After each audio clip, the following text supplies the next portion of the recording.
नमस्कार दोस्तों, आप सभी का आपके अपने YouTube चैनल स्टडी विद राज में स्वागत है। दोस्तों, आज के इस वीडियो में मैं आप लोगों को पवन सीरीज के इंपॉर्टेंट क्वेश्चंस हल कराऊंगा। तो इसके लिए मेरे वीडियो को इन तक देखिए और यदि वीडियो पसंद आए तो वीडियो को लाइक करें और इस चैनल पर नए हैं तो चैनल को सब्सक्राइब करें।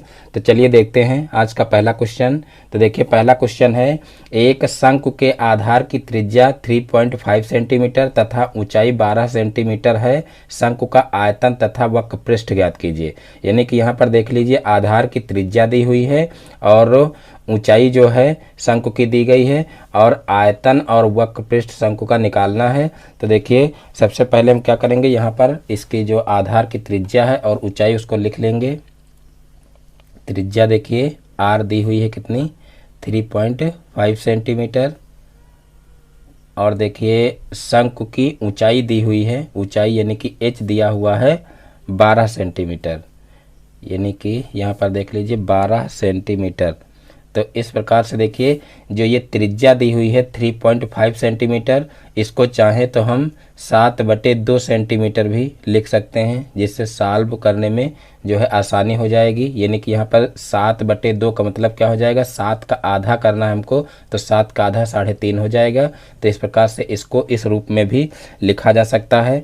अब देखिए, हमको जो है शंकु का आयतन ज्ञात करना है और वक्र पृष्ठ ज्ञात करना है। तो सबसे पहले हम क्या करेंगे, शंकु का आयतन ज्ञात कर लेंगे। तो देखिए, शंकु के आयतन का फार्मूला क्या होता है, शंकु का आयतन बराबर तो देखिए, आयतन का फार्मूला होता है 1/3 पाई आर स्क्वायर एच। ये फार्मूला लगा देंगे। तो यहाँ पर देखिए 1/2 हो जाएगा और फिर 1/3 हो जाएगा यहाँ पर, क्योंकि फार्मूले में 1/3 है। 1/3 और फिर जो है पाई का मान 22/7 रख देंगे। और उसके बाद फिर यहाँ पर देखिए आर का मान जो है 7/2 यहाँ पर रख देंगे। 7/2 का होल स्क्वायर कर दें, चाहे इसको 2 बार लिख ले, 7/2 और फिर गुणे एच देखिए 12 दिया हुआ, तो यहाँ पर 12 लिख देंगे। अब यहाँ पर सरल कर लेंगे। यहाँ पर देखिए 7 से 7 कैंसिल हो जाएगा और उसके बाद फिर देखिए 3 से 3 चौक 12 होता है और फिर देखिए ये 2 दूना 4 होता है, 4 से 4 कैंसिल हो जाएगा। अब यहाँ पर देखिए 22 बचा है ऊपर और यहाँ पर देखिए 7 बचा है। अब इनका गुणा कर लेंगे। तो यहाँ पर देखिए 7 दूनी 14, 14 का 4 हो जाएगा और 7 दूनी 14 एक 15, यानी कि 154 यहाँ पर आ जाएगा। आयतन है इसलिए इसको लिखेंगे घन सेंटीमीटर में, तो 154 घन सेंटीमीटर इसका आंसर हो जाएगा। तो इस प्रकार से शंकु का आयतन निकल आएगा। अब हमको निकालना है वक्र पृष्ठ। तो देखिए, जो शंकु का वक्र पृष्ठ होता है, वक्र पृष्ठ का फार्मूला होता है पाई आर एल, यानी कि सबसे पहले हमको एल निकालना है और एल जो है वो शंकु की तिरछी ऊंचाई कहलाती है। तो इसके लिए एक अलग से फार्मूला होता है। तो सबसे पहले हम क्या करेंगे कि शंकु की जो तिर्यक ऊंचाई या तिरछी ऊंचाई होती है उसको जो है हम निकाल लेंगे। तो देखिए, इसका फार्मूला होता है शंकु की तिर्यक ऊंचाई बराबर तिर्यक ऊंचाई एल बराबर, देखिए फार्मूला होता है √h² प्लस r²।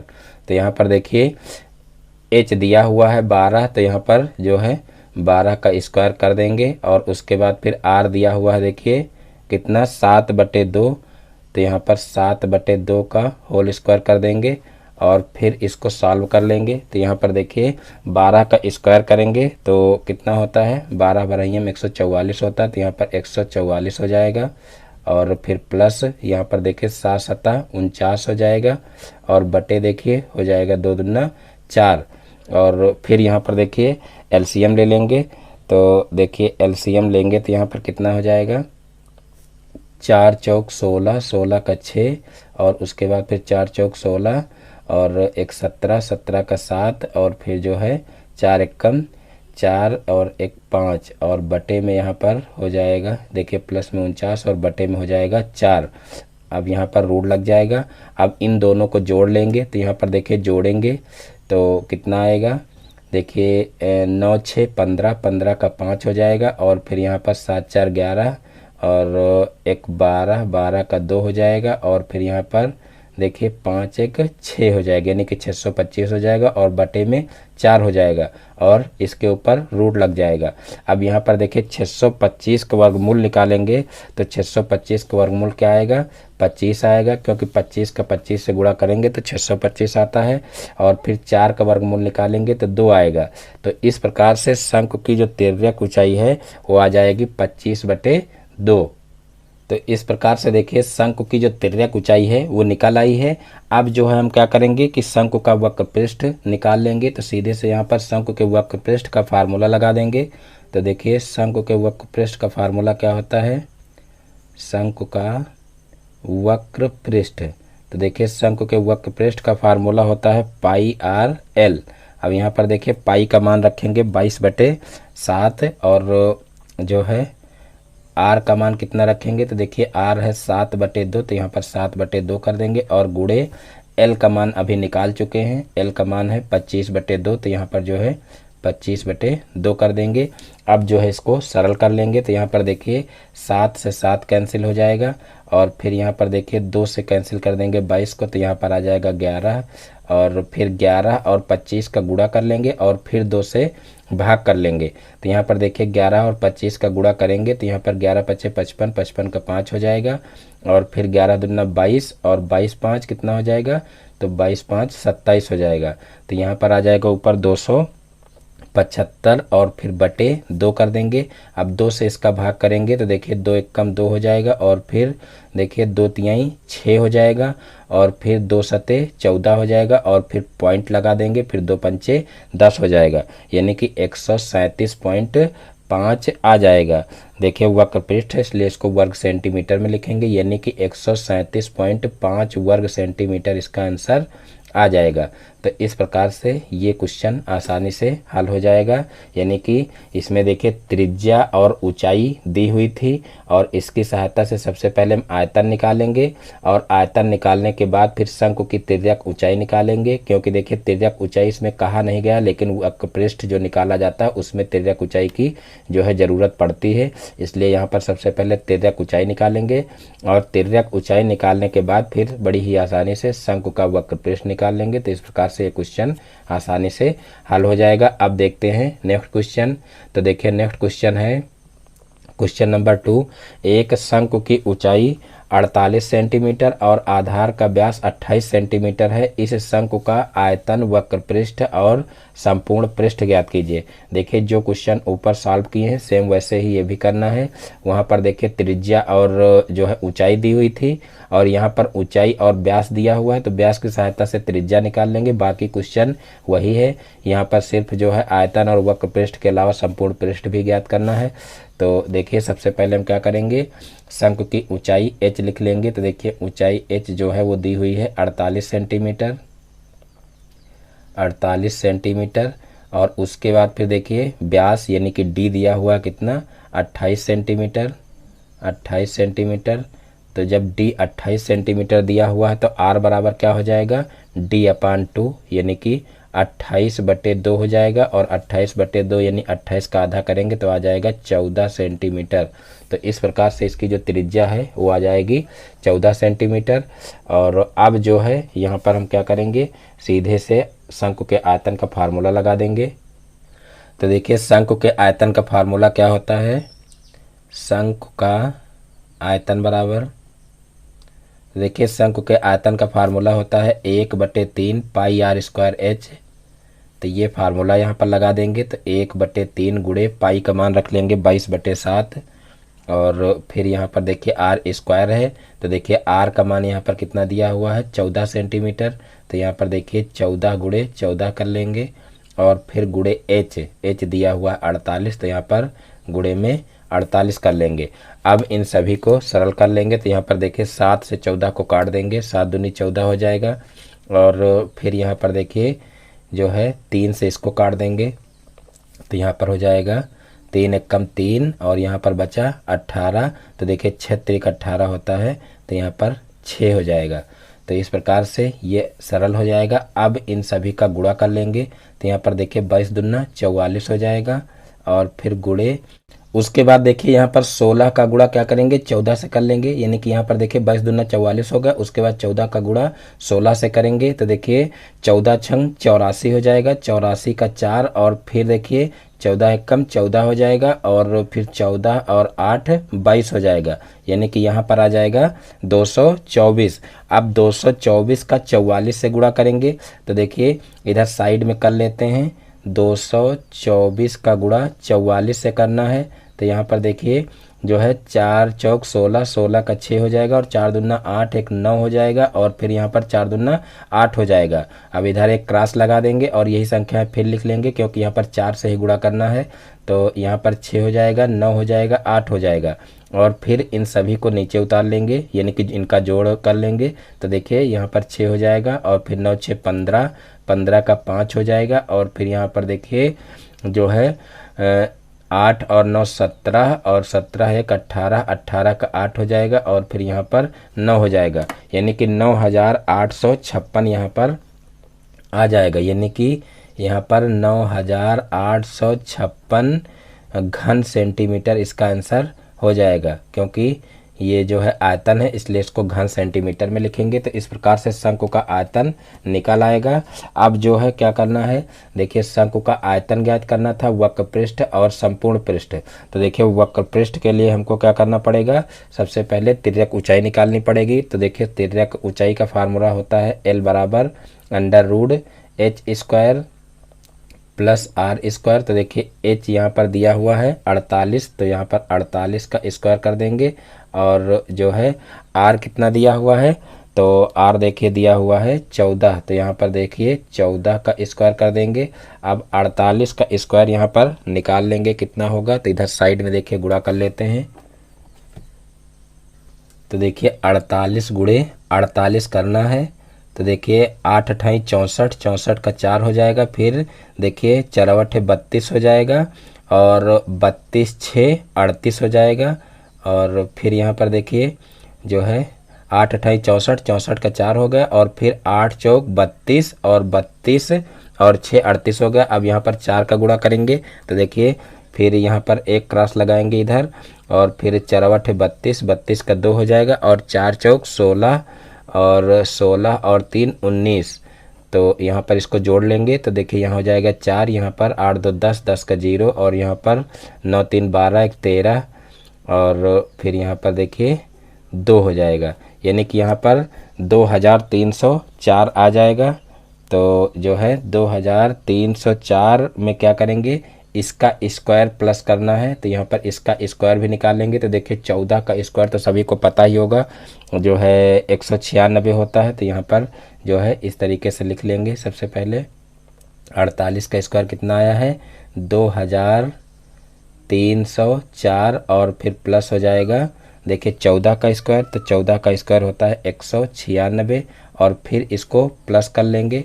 तो देखिए इसको प्लस करेंगे तो कितना आएगा 6 4 10, 10 का 0 हो जाएगा और फिर यहाँ पर देखिए 9 है, 9 में एक जोड़ेंगे फिर 0 यानी कि 10 हो जाएगा और फिर यहाँ पर देखिए 3 है, 3 1 4 हो जाएगा और 4 1 5 हो जाएगा और फिर यहाँ पर देखिए यहाँ पर हो जाएगा 2, यानी कि कुल मिलाकर के रूट के अंदर आ जाएगा 2500 और 2500 का वर्गमूल निकालेंगे तो 2500 का वर्गमूल आ जाएगा 50, क्योंकि 50 गुणे 50 करेंगे तो यहाँ पर देखिए 25 यानी 2500 आ जाएगा। तो इस प्रकार से यहाँ पर देखिए जो तिर्यक ऊंचाई या तिरछी ऊंचाई कह लीजिए आएगी वो कितनी आ जाएगी 50 सेंटीमीटर आ जाएगी। अब इसकी सहायता से हमको क्या करना है कि शंकु का वक्र पृष्ठ निकालना है। तो अब सीधे से शंकु के वक्र पृष्ठ का फार्मूला लगा देंगे। तो देखिए शंकु का वक्र पृष्ठ का फार्मूला क्या होता है, तो होता है πRL। तो यहाँ पर सीधे से πRL का फार्मूला लगा देंगे और फिर जो है यहाँ पर पाई की जगह पर पाई ही रखेंगे। देखिए जो पवन की सीरीज है उसमें यहाँ पर पाई का मान नहीं रखा गया है, किसी भी फार्मूले में पाई का मान नहीं रखा गया है, लेकिन बाद में स्टूडेंट कमेंट करने लगते हैं कि सर आपने पाई का मान नहीं रखा है। तो देखिए पाई का मान अगर रख करके हल करेंगे तब भी कोई प्रॉब्लम नहीं है और अगर आप पाई का मान नहीं रख रहे हैं, पाई में आंसर दे रहे हैं तब भी कोई प्रॉब्लम नहीं है। फिलहाल अगर ऑब्जेक्टिव वाला क्वेश्चन हो तो उसमें अगर पाई में उसका उत्तर दिया हो तो आप पाई में जो है मान निकाल सकते हैं और पाई में में अगर मान नहीं दिया है, यानी कि पाई का मान रख दिया जाता है, तो आप उसको पाई का मान रख करके भी हल कर सकते हैं।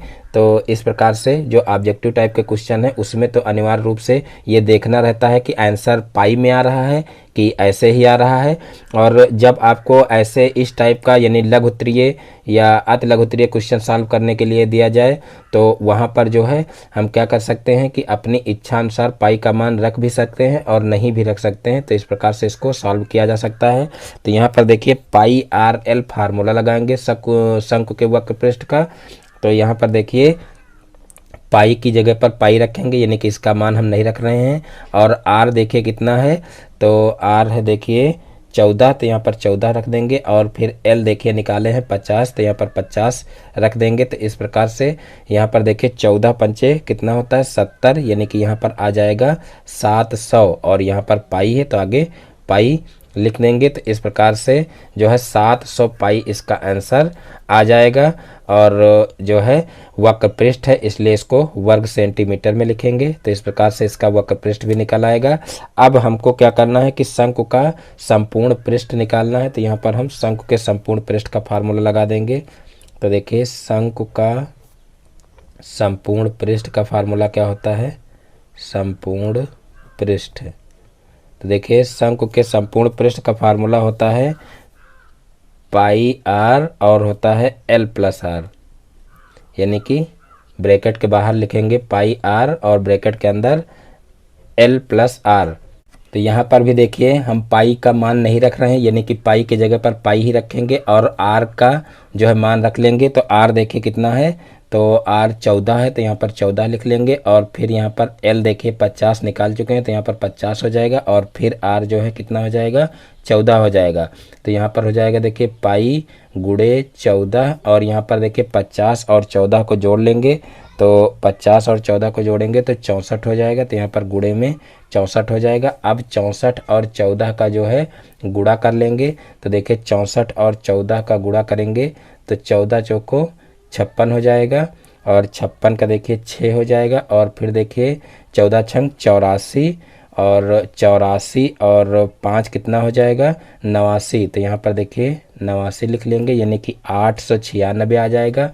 और फिर देखिए यहाँ पर पाई है तो आगे पाई लिख लेंगे। तो इस प्रकार से 896 पाई और संपूर्ण पृष्ठ है इसलिए इसको वर्ग सेंटीमीटर में लिखेंगे। तो 896 पाई वर्ग सेंटीमीटर इसका आंसर हो जाएगा। तो इस प्रकार से ये क्वेश्चन भी आसानी से हल हो जाएगा। अब देखते हैं नेक्स्ट क्वेश्चन। तो देखिए नेक्स्ट क्वेश्चन है क्वेश्चन नंबर 3, निम्न समीकरण को प्रतिस्थापन विधि से हल कीजिए। देखिए यहाँ पर दो समीकरण दिए हुए हैं और इनको क्या करना है प्रतिस्थापन विधि से हल करना है। तो सबसे पहले देखिए पहला क्वेश्चन देखते हैं। 3x + 2y = 0 दिया हुआ है और 2x + y बराबर दिया हुआ है -1। तो सबसे पहले इसको मान लेंगे समीकरण 1 और इसको मान लेंगे समीकरण 2। तो यहाँ पर देखिए हम यहाँ पर लिख लेंगे समीकरण 1 से। तो देखिए समीकरण 1 को लेकर के चलेंगे और इसमें से एक चर का मान निकाल लेंगे। तो देखिए यहाँ पर 3x + 2y = 0 दिया हुआ है। तो यहाँ पर सबसे पहले हम 2y को उधर ले जाएंगे तो 3x = 2y हो जाएगा। और फिर x बराबर यहाँ पर देखिए प्लस का था इधर जाएगा तो ये माइनस का हो जाएगा, इसलिए यहाँ पर माइनस लगाना अनिवार्य है। और फिर यहाँ पर इस 3 को भी इधर पक्षांतर करेंगे। तो देखिए 3 को पक्षांतर करेंगे तो यहाँ पर -2y/3 हो जाएगा, यानी कि यहाँ से देखिए x की वैल्यू जो है निकल आएगी y के पदों में। अब जो है क्या करेंगे यहाँ पर लिखेंगे x का मान समीकरण 2 में प्रतिस्थापित करने पर, यानी कि 1 से जो है एक चर का मान निकाल लेंगे, यानी कि समीकरण 1 से एक चर का मान निकाल लेंगे और फिर उसको समीकरण 2 में प्रतिस्थापित कर देंगे। तो यहाँ पर देखिए लिख लेंगे x का मान समीकरण 2 में प्रतिस्थापित करने पर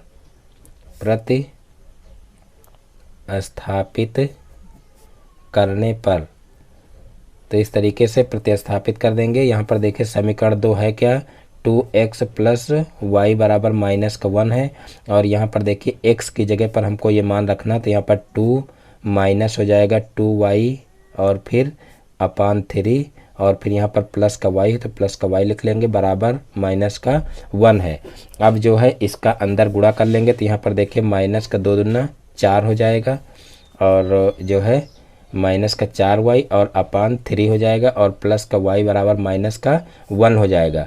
अब जो है यहाँ पर क्या करेंगे, यहाँ पर एलसीएम ले लेंगे तो माइनस का 4y हो जाएगा और फिर यहाँ पर हो जाएगा प्लस का 3y और फिर अपान में 3 हो जाएगा बराबर माइनस का 1 हो जाएगा। अब इस 3 को उधर पक्षांतर कर लेंगे तो यहाँ पर देखिए माइनस के 4y में से 3y घट जाएगा तो यहाँ पर माइनस का y बचेगा और फिर जो है यहाँ पर इसको उधर ले जाएंगे तो यहाँ पर देखिए 3 बटे में उधर जाएगा गुणे में हो जाएगा तो यहाँ पर आ जाएगा माइनस का 3।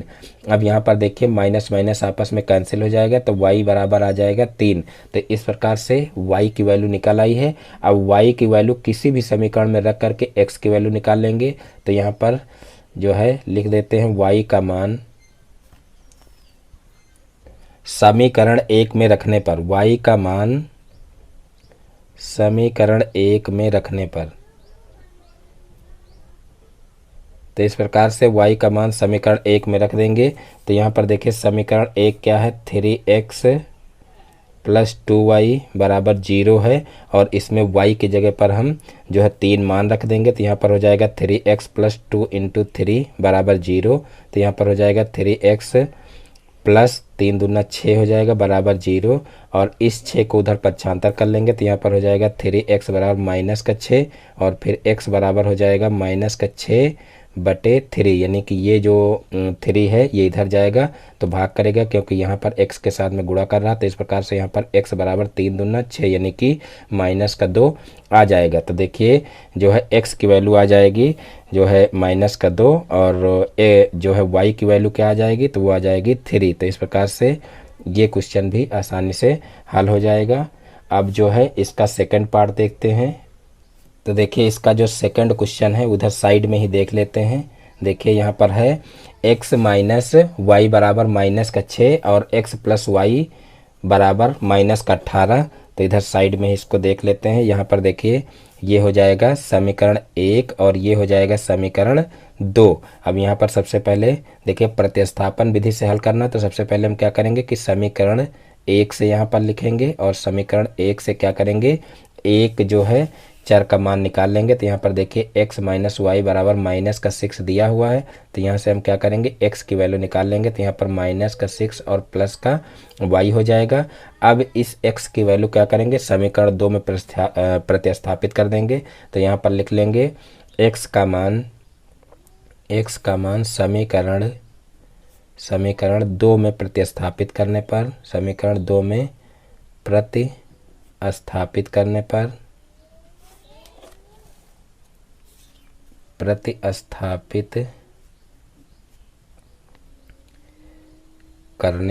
तो इस तरीके से लिख लेंगे। और उसके बाद फिर यहाँ पर देखिए x की वैल्यू जो है वो समीकरण 2 में प्रतिस्थापित कर लेंगे। तो यहाँ पर समीकरण 2 है देखिए x प्लस वाई बराबर माइनस का 18 और यहाँ पर देखिए x की वैल्यू निकली है माइनस का 6 और प्लस का y और फिर यहाँ पर हो जाएगा प्लस का y बराबर हो जाएगा माइनस का 18। अब यहाँ पर y जुड़ जाएगा तो हो जाएगा देखिए 2y और यहाँ पर ये जो 6 है वो उधर जाएगा तो प्लस का 6 हो जाएगा। तो यहाँ पर हो जाएगा माइनस का 18 और प्लस का 6।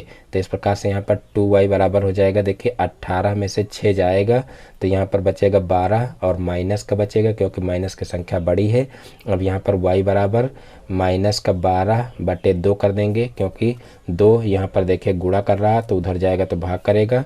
अब यहाँ से y की वैल्यू निकल आएगी 2 छक्का 12 होता है तो यहाँ पर देखिए y की वैल्यू आ जाएगी माइनस का 6 और उसके बाद फिर जो है अब y का मान जो है किसी भी समीकरण में रख करके x की वैल्यू निकाल लेंगे। तो यहाँ पर लिख लेंगे y का मान समीकरण 1 में रखने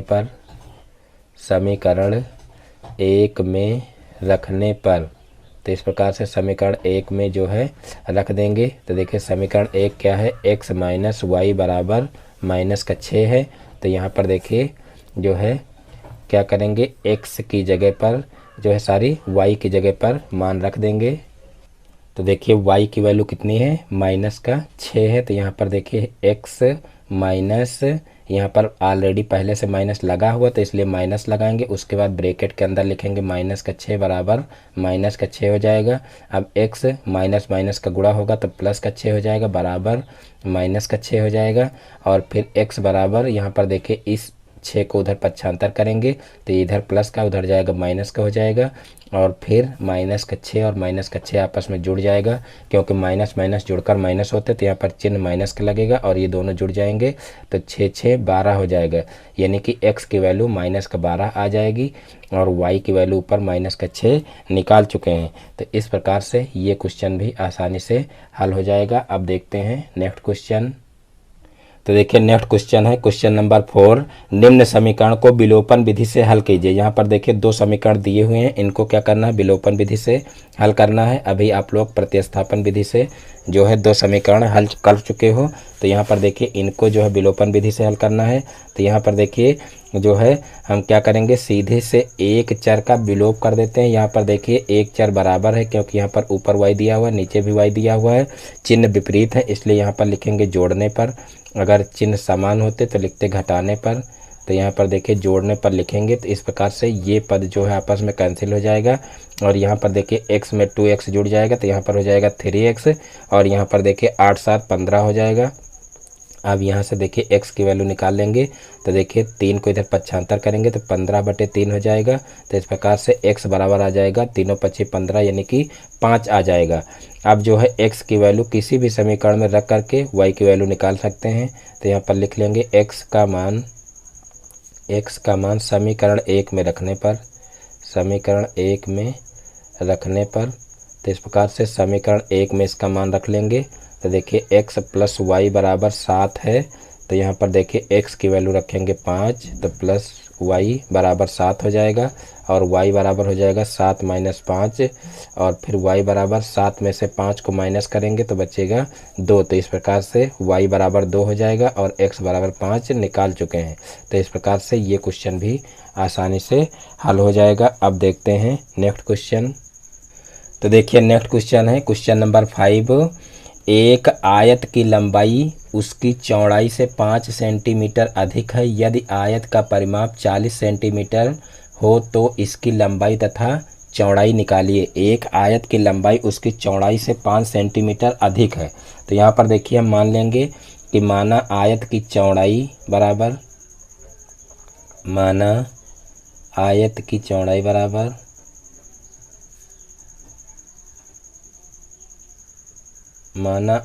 चौड़ाई बराबर x है, तो आयत की लंबाई क्या हो जाएगी। देखिए यहाँ पर कहा गया है कि आयत की जो लंबाई है उसकी चौड़ाई से 5 सेंटीमीटर अधिक है। तो यहाँ पर चौड़ाई हम माने हैं x, तो यहाँ पर लंबाई इसकी हो जाएगी x प्लस 5 सेंटीमीटर। तो इस प्रकार से सबसे पहले मान लेंगे। उसके बाद यहाँ पर कहा गया है कि यदि आयत का परिमाप 40 सेंटीमीटर हो तो इसकी लंबाई तथा चौड़ाई निकालिए। तो यहाँ पर हम जो है सीधे से लिख लेंगे प्रश्नानुसार। देखिए प्रश्नानुसार प्रश्न में क्या कहा गया है कि आयत का परिमाप 40 सेंटीमीटर हो। तो यहाँ पर हम सबसे पहले आयत के परिमाप का फार्मूला लिख लेते हैं। आयत का परिमाप बराबर, तो देखिए आयत के परिमाप का फार्मूला होता है 2 लंबाई प्लस चौड़ाई। इस तरीके से ब्रैकेट में लंबाई प्लस चौड़ाई लिख लेंगे। और उसके बाद फिर देखिए यहाँ पर आयत का परिमाप 40 सेंटीमीटर दिया हुआ तो इसकी जगह पर 40 लिख लेंगे। और फिर 2 इंटू लंबाई देखिए हम माने हैं कितनी, x प्लस 5 और चौड़ाई कितनी है, x है, तो यहाँ पर प्लस का x कर लेंगे। अब इसको सॉल्व कर लेंगे तो यहाँ पर देखिए हो जाएगा 40 बराबर 2 इंटू यहाँ पर हो जाएगा देखिए कितना 2x हो जाएगा, क्योंकि x में x जुड़ेगा तो 2x हो जाएगा और प्लस का 5 हो जाएगा। अब इस 2 का अंदर गुणा कर लेंगे तो यहाँ पर हो जाएगा देखिए 40 बराबर 2 दूना 4x और प्लस हो जाएगा 10। अब यहाँ पर 4x को इधर ही रखेंगे, इस 10 को इधर पक्षांतर कर देंगे तो 40 माइनस 10 हो जाएगा। और फिर यहाँ पर देखिए 4x बराबर यहाँ पर हो जाएगा 30। यहाँ पर देखिए 40 में से 10 घट जाएगा तो 30 हो जाएगा।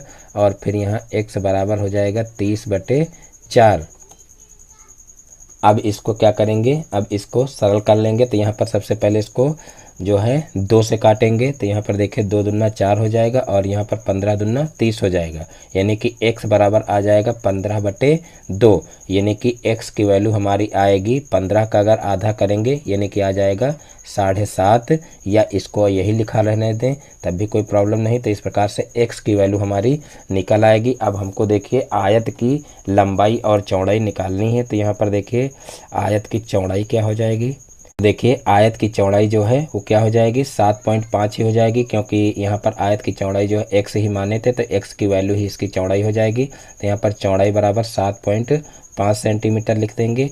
और उसके बाद फिर लंबाई इसकी क्या हो जाएगी, तो देखिए लंबाई माने थे x + 5। तो यहाँ पर देखिए जो है x की वैल्यू आई है 7.5 और +5 कर देंगे तो 7 5 12, यानी कि 12.5 सेंटीमीटर इसकी जो लंबाई है वो हो जाएगी। तो इस प्रकार से ये क्वेश्चन भी आसानी से हल हो जाएगा। अब देखते हैं नेक्स्ट क्वेश्चन।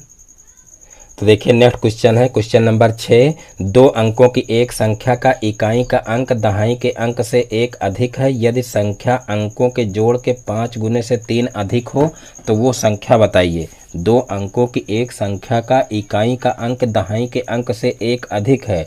यदि संख्या अंकों के जोड़ के 5 गुने से 3 अधिक हो तो वह संख्या बताइए। तो यहाँ पर सबसे पहले हम मान लेंगे कि माना इकाई का अंक बराबर x है, माना इकाई का अंक बराबर x है तथा दहाई का अंक y है, तथा दहाई का अंक बराबर y है। इस तरीके से मान लेंगे और फिर जो है यहाँ पर संख्या मान लेंगे।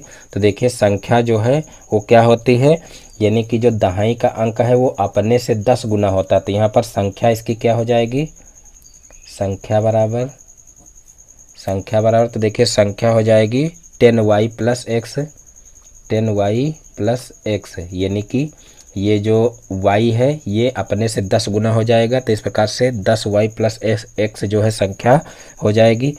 अब यहाँ पर लिख लेंगे प्रथम शर्तानुसार,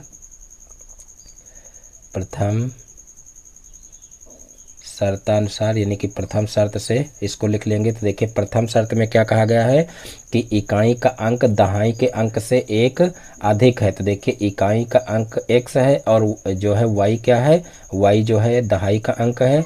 तो इकाई का अंक दहाई के अंक से 1 अधिक है, यानी कि दहाई के अंक से 1 अधिक ये है। तो हम क्या करेंगे, इसको जो है 1 अधिक कर दें तो दोनों बराबर में हो जाएंगे, यानी कि जो है x बराबर क्या हो जाएगा y + 1 हो जाएगा। अब y को इधर पक्षांतर कर ले तो x - y बराबर 1 हो जाएगा। तो ये समीकरण 1 बन जाएगा। अब यहाँ पर लिखेंगे द्वितीय शर्तानुसार।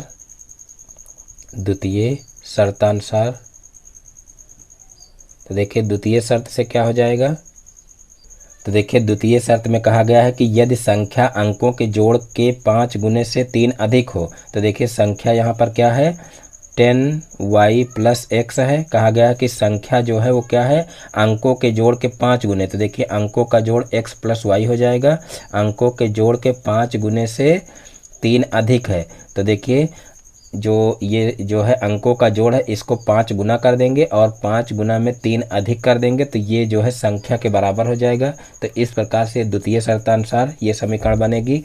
अब इसको जो है इस तरीके से जो है साधारण समीकरण के रूप में चेंज कर लेंगे। तो यहाँ पर 10y + x इसका अंदर गुणा कर देंगे तो यहाँ पर हो जाएगा 5x + 5y और प्लस का 3 हो जाएगा। और अब पक्षांतर कर लेंगे, यानी कि जो चर पद हैं उनको एक तरफ कर लेंगे।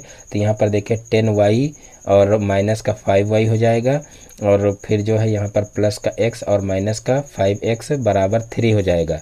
अब 10y में से y जो है 5y को घटा लेंगे तो यहाँ पर हो जाएगा 5y और फिर यहाँ पर देखिए हो जाएगा माइनस का जो है 4x और बराबर 3 हो जाएगा। ये हो जाएगा समीकरण 2। और यहाँ पर देखिए समीकरण एक क्या है, समीकरण एक है x माइनस वाई। यहाँ पर देखिए इसको जो है सीधा कर लीजिए तो हल करने में आसानी रहेगी। तो यहाँ पर देखिए इसको आगे ले आएंगे तो यहाँ पर देखिए 4x हो जाएगा और यहाँ पर साथ में माइनस से इसको पूरे को गुणा भी कर देंगे। तो यहाँ पर देखिए जो है ये प्लस का हो जाएगा और ये माइनस का हो जाएगा और ये भी माइनस का हो जाएगा और ये हो जाएगा समीकरण 2। यहाँ पर इसका मान समीकरण 2 नहीं रखेंगे और फिर यहाँ पर इसके नीचे समीकरण एक रख लेंगे। तो समीकरण एक देखिए है x माइनस वाई बराबर 1। अब इन दोनों समीकरणों को हल कर लेंगे। अब यहाँ पर देखिए कोई भी चर बराबर नहीं है, इसलिए यहाँ पर हम क्या करेंगे कि जो है यहाँ पर जो समीकरण एक है इसमें या तो 4 से गुणा करें तो यहाँ पर x वाला गुणांक बराबर हो जाएगा और या तो जो है 5 से गुणा करेंगे तो यहाँ पर जो है y वाला जो पद है वो बराबर हो जाएगा। तो इस प्रकार से यहाँ पर हम समीकरण एक में जो है 4 से गुणा कर लेंगे। एक में 4 से गुणा करने पर तो देखिए 4 से गुणा करेंगे तो यहाँ पर हो जाएगा 4x माइनस 4y बराबर हो जाएगा 4। ये समीकरण 3 हो जाएगा और फिर इसके नीचे समीकरण 2 को लिख लेंगे। तो समीकरण 2 है 4x माइनस 5y बराबर -3। ये है समीकरण 2। अब क्या करेंगे, इसको घटा लेंगे क्योंकि यहाँ पर चिन्ह समान है। तो यहाँ पर लिखेंगे घटाने पर। तो देखिए जब घटाएंगे तो यहाँ पर ये जो है आपस में कैंसिल हो जाएंगे। यहाँ पर चिन्ह परिवर्तन कर देंगे, माइनस हो जाएगा, यहाँ पर प्लस हो जाएगा, यहाँ पर भी प्लस हो जाएगा। तो इस प्रकार से यहाँ पर देखिए जो है 5 में से 4 घट जाएगा तो यहाँ पर 1 y बचेगा और यहाँ पर देखिए 4 3 7 हो जाएगा। यानी कि y की वैल्यू यहाँ पर कितनी आ गई है, 7 आ गई है। अब y का मान किसी भी समीकरण में रख देंगे तो y का मान समीकरण एक में रखने पर तो यहाँ पर देखिए समीकरण एक में रख देंगे। तो समीकरण एक क्या है, समीकरण एक है x माइनस वाई बराबर 1। तो यहाँ पर देखिए y का मान निकला है 7। तो यहाँ पर हो जाएगा x माइनस 7 बराबर 1 और फिर x बराबर हो जाएगा, इसको उधर पक्षांतर करेंगे तो 1 प्लस 7 हो जाएगा और 7 में 1 जोड़ेंगे तो 8 हो जाएगा। तो इस प्रकार से x की वैल्यू आ जाएगी। अब हमको जो है संख्या ज्ञात करना था। तो यहाँ पर देखिए संख्या क्या माने हैं, संख्या माने हैं 10y प्लस x। तो सीधे से हम उसी में जो है x और y के मान रख देंगे। तो यहाँ पर लिख लेंगे संख्या बराबर 10y प्लस x। तो यहाँ पर देखिए 10 इंटू वाई की वैल्यू रख देंगे, y है 7 और प्लस यहाँ पर जो है x है 8। तो यहाँ पर देखिए 10 सत्ते 70 हो जाएगा और 70 में 8 जोड़ेंगे तो 78 हो जाएगा, यानी कि 78 आंसर आ जाएगा। तो इस प्रकार से ये क्वेश्चन भी आसानी से हल हो जाएगा। अब देखते हैं नेक्स्ट क्वेश्चन। तो देखिए नेक्स्ट क्वेश्चन है गुणनखंड कीजिए। तो गुणनखंड यहाँ पर करना है। देखिए 4 क्वेश्चन दिए हुए हैं तो फटाफट इनको देख लेते हैं। यहाँ पर देखिए x square plus 2x minus 15 दिया हुआ है। तो सबसे पहले हम क्या करेंगे कि 15 के गुणनखंड करेंगे। तो देखिए 15 के गुणनखंड क्या होंगे, तीनों 25 15 यानी कि 3 गुणे 5 आएगा। अब इसकी सहायता से हमको 2 लाना है तो 5 में से 3 को घटा लेंगे तो 2 आ जाएगा। तो यहाँ पर देखिए x स्क्वायर यहाँ पर आ जाएगा देखिए प्लस 5 माइनस कितना हो जाएगा 5 माइनस 3। तो यहाँ पर -3 इंटू x माइनस 15 कर लेंगे। अब यहाँ पर देखिए इसको अंदर भेज देंगे तो यहाँ पर हो जाएगा x स्क्वायर प्लस 5x और माइनस का 3x और माइनस का 15 हो जाएगा। अब जो है क्या करेंगे, अब यहाँ पर 2 के जोड़े बना करके कॉमन ले लेंगे। तो यहाँ पर देखिए इन दोनों में x कॉमन मिल रहा तो यहाँ से बचेगा x और यहाँ से बचेगा देखिए प्लस का 5 और यहाँ से देखिए इन दोनों में से माइनस का 3 कॉमन ले लेंगे तो यहाँ से बचेगा x और यहाँ पर 3 5 15 यानी कि प्लस का 5 बचेगा। अब यहाँ से इन दोनों में से x प्लस 5 कॉमन ले लेंगे और यहाँ से देखिए बचेगा x और यहाँ से बचेगा माइनस का 3, यानी कि ये क्वेश्चन भी आसानी से हल हो जाएगा। अब देखते हैं दूसरा क्वेश्चन। तो देखिए दूसरा क्वेश्चन है x square minus 7x plus 12। तो यहाँ पर देखिए सबसे पहले हम 12 के गुणनखंड करेंगे। तो देखिए 12 के गुणनखंड होंगे 4 3 12 और 4 में 3 को जोड़ेंगे तो 7 आ जाएगा। तो इसी प्रकार से इसको तोड़ लेंगे। x स्क्वायर माइनस यहाँ पर देखिए जो है 4 3 7 होता है तो 4 प्लस 3 और इंटू x प्लस 12 कर लेंगे। अब यहाँ पर हो जाएगा x स्क्वायर माइनस इसको अंदर भेज देंगे तो यहाँ पर हो जाएगा 4x और माइनस का 3x और प्लस का 12 हो जाएगा। अब इन दोनों में से x को कॉमन ले लेंगे तो यहाँ से बचेगा x माइनस 4 और यहाँ से ले लेंगे 3 कॉमन तो यहाँ से बचेगा x माइनस 3 चौक 12 यानी कि x माइनस 4। अब इन दोनों में से x माइनस 4 कॉमन ले लेंगे और यहाँ से बचेगा x माइनस 3। तो इस प्रकार से ये क्वेश्चन भी सॉल्व हो जाएगा। अब देखते हैं नेक्स्ट क्वेश्चन। तो देखिए नेक्स्ट क्वेश्चन है x square plus 3x plus 9/4। तो यहाँ पर देखिए इसको कैसे सॉल्व करेंगे। यहाँ पर देखिए ये लिखा हुआ है एक्स स्क्वायर और यहाँ पर बीच में देखिए लिखा हुआ 3x, इसको ऐसे ही अभी रखेंगे, इसका हम स्क्वायर बना लेंगे। तो यहाँ पर देखिए 3/2 का होल स्क्वायर इसको लिखा जा सकता है। और फिर यहाँ पर देखिए जैसे a प्लस बी का होल स्क्वायर जो है फार्मूला देखा जाए तो इसका फार्मूला क्या होता है, A square plus B square plus 2ab। तो यहाँ पर देखिए A square plus B square दिया हुआ 2ab अगर करेंगे तो 2 इंटू एक्स इंटू क्या करेंगे 3/2। तो यहाँ पर देखिए 2 से 2 कैंसिल हो जाएगा तो यहाँ पर 3x बचेगा, यानी कि यहाँ पर इसकी जगह पर ये लिखा जा सकता है या कह लीजिए इसकी जगह पर ये लिखा जा सकता है, यानी कि कुल मिलाकर के यहाँ पर x प्लस 3/2 का होल स्क्वायर लिखा हुआ है। अगर इसका होल स्क्वायर खोलेंगे तो क्या हो जाएगा, A square plus B square plus 2ab, यानी कि यही रूप इसका निकल करके आएगा, यानी कि यही इसका आंसर हो जाएगा। तो इस प्रकार से इसके भी गुणनखंड हो जाएंगे। अब देखते हैं नेक्स्ट क्वेश्चन। तो देखिए नेक्स्ट क्वेश्चन है 3x square plus 13x plus 4। तो यहाँ पर क्या करेंगे कि सबसे पहले 4 का गुणा 3 में करेंगे तो 4 3 12 हो जाएगा और 12 में फिर क्या करेंगे, 12 में 1 जोड़ देंगे तो 13 हो जाएगा। तो इस प्रकार से यहाँ पर 3x स्क्वायर प्लस यहाँ पर तोड़ लेंगे 12 और प्लस का 1 और इंटू x कर लेंगे और प्लस 4 हो जाएगा। अब इस x का अंदर गुणा कर लेंगे तो यहाँ पर हो जाएगा 3, देखिए 3x स्क्वायर और प्लस हो जाएगा 12x और प्लस का x और प्लस का 4 और फिर यहाँ से देखिए 3x कॉमन ले लेंगे तो यहाँ से बचेगा x और यहाँ से देखिए 3 चौक 12 यानी कि 4 बचेगा और यहाँ से कॉमन ले लेंगे 1 तो यहाँ पर बचेगा x प्लस 4 और फिर इन दोनों में x प्लस 4 कॉमन ले लेंगे तो यहाँ पर हो जाएगा x प्लस 4 और यहाँ पर देखिए बचेगा 3x प्लस का 1। तो इस प्रकार से इसके भी गुणनखंड हो जाएंगे। समलंब की समांतर भुजाएं 15 मीटर और 8 मीटर हैं, उनके बीच की दूरी 12 मीटर है। समलंब का क्षेत्रफल ज्ञात कीजिए, यानी कि यहाँ पर समांतर भुजाओं की जो लंबाई है वो दी गई है और उनके बीच की दूरी दी गई है और समलंब का क्षेत्रफल ज्ञात करना है। तो देखिए समलंब के क्षेत्रफल का फार्मूला क्या होता है वो सबसे पहले लगा लेते हैं और उसी से फिर इसको हल कर लेते हैं। तो देखिए समलंब का क्षेत्रफल बराबर, समलंब का क्षेत्रफल बराबर देखिए फार्मूला होता है 1/2 समांतर भुजाओं का योग, समांतर भुजाओं का योग और गुणे होता है ऊंचाई, यानी कि उनके बीच की दूरी। तो इस प्रकार से ये फार्मूला लग जाएगा। तो यहाँ पर देखिए समांतर भुजाएं दी हुई हैं 15 मीटर और 8 मीटर, तो इनका योग कर लेंगे 15 प्लस 8 और फिर देखिए उनके बीच की दूरी यानी कि जो ऊंचाई है वो दी हुई है 12 मीटर, तो गुणे कर लेंगे यहाँ पर 12 मीटर। अब इसको सॉल्व कर लेंगे 1/2 और यहाँ पर देखिए 15 और 8 कितना हो जाएगा, तो ये हो जाएगा 23 और गुणे 12 हो जाएगा। अब यहाँ पर देखिए 2 से जो है 12 को जो है कैंसिल कर लेंगे तो यहाँ पर हो जाएगा 2 छक्का 12। अब 6 का 23 से गुणा कर लेंगे तो देखिए 6 त्रिक 18, 18 का 8 हो जाएगा और 6 दूनी 12, 1 13 यानी कि 138 यहाँ पर आ जाएगा। और देखिए क्षेत्रफल है इसलिए ये लिखा जाएगा वर्ग मीटर में, तो 138 वर्ग मीटर इसका जो उत्तर है वो आ जाएगा।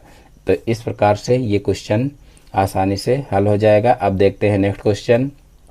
तो देखिए नेक्स्ट क्वेश्चन है यदि किसी समलंब की समांतर भुजाएं 3 सेंटीमीटर तथा 4 सेंटीमीटर हैं तथा इसके मध्य की दूरी 3 सेंटीमीटर है, समलंब का क्षेत्रफल निकालिए। यानी कि यहाँ पर भी समांतर भुजाएं दी गई हैं और उनके बीच की दूरी दी गई है और समलंब का क्षेत्रफल निकालना है। तो सेम उसी टाइप से ये भी क्वेश्चन हल होगा। तो देखिए सबसे पहले हम क्या करेंगे, फार्मूला लगा लेंगे समलंब का क्षेत्रफल बराबर, समलंब का क्षेत्रफल बराबर, तो देखिए हो जाएगा 1/2 और समांतर भुजाओं का योग, समांतर भुजाओं का योग और गुणे हो जाएगा ऊंचाई। तो देखिए यहाँ पर समांतर भुजाएं क्या दी गई हैं, 3 सेंटीमीटर तथा 4 सेंटीमीटर। तो 3 और 4 को ऐड कर लेंगे और उसके बाद फिर ऊंचाई का उसमें गुणा कर देंगे। देखिए ऊंचाई कितनी दी गई है, 3 सेंटीमीटर। तो यहाँ पर 3 लिख लेंगे। अब देखिए इनको जोड़ लेंगे, 1/2 गुणे यहाँ पर हो जाएगा 4 3 7 और गुणे यहाँ पर हो जाएगा 3। अब 7 त्रिक 21 हो जाएगा, 21/2 हो जाएगा, यानी कि 21 का आधा कर लेंगे। तो देखिए 21 का आधा कितना हो जाएगा, 10.5। तो इस प्रकार से 10.5 वर्ग सेंटीमीटर जो है इसका क्षेत्रफल हो जाएगा। तो इस प्रकार से ये क्वेश्चन भी आसानी से हल हो जाएगा। अब देखते हैं नेक्स्ट क्वेश्चन। तो देखिए नेक्स्ट क्वेश्चन है, उस वृत्त की परिधि निकालिए जिसकी त्रिज्या 21 सेंटीमीटर है। उस वृत्त की परिधि निकालिए जिसकी त्रिज्या 21 सेंटीमीटर है, यानी कि त्रिज्या दी हुई है और वृत्त की परिधि निकालना है। तो देखिए त्रिज्या दी हुई है 21 सेंटीमीटर। तो यहाँ पर देखिए वृत्त की परिधि का फार्मूला लगा देंगे। वृत्त की परिधि बराबर, वृत्त की परिधि बराबर, तो देखिए वृत्त की परिधि का फार्मूला होता है 2πr।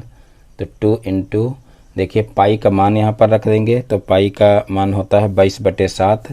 तो यहाँ पर 22/7 रख देंगे और देखिए जो त्रिज्या है वो दी गई है 21। तो यहाँ पर 21 रख देंगे और फिर इसको सरल कर लेंगे। तो यहाँ पर देखिए 7 त्रिक 21 हो जाएगा।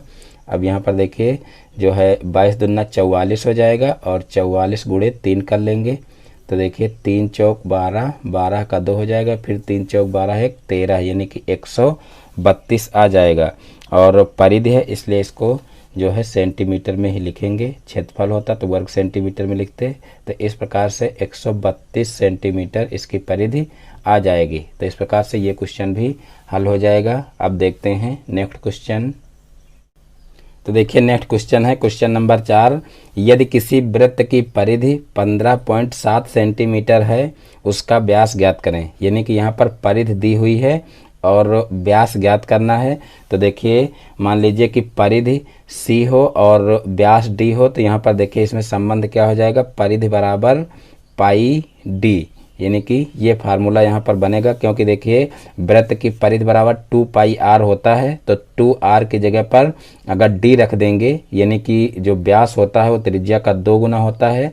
तो जो है 2r की जगह पर D रखा जा सकता है। तो इस प्रकार से C बराबर पाई D हो जाएगा। तो यहाँ पर देखिए परिधि दी हुई है 15.7 सेंटीमीटर। तो इसकी जगह पर 15.7 सेंटीमीटर रख देंगे। लेकिन उससे पहले यहाँ पर देखिए व्यास ज्ञात करना है।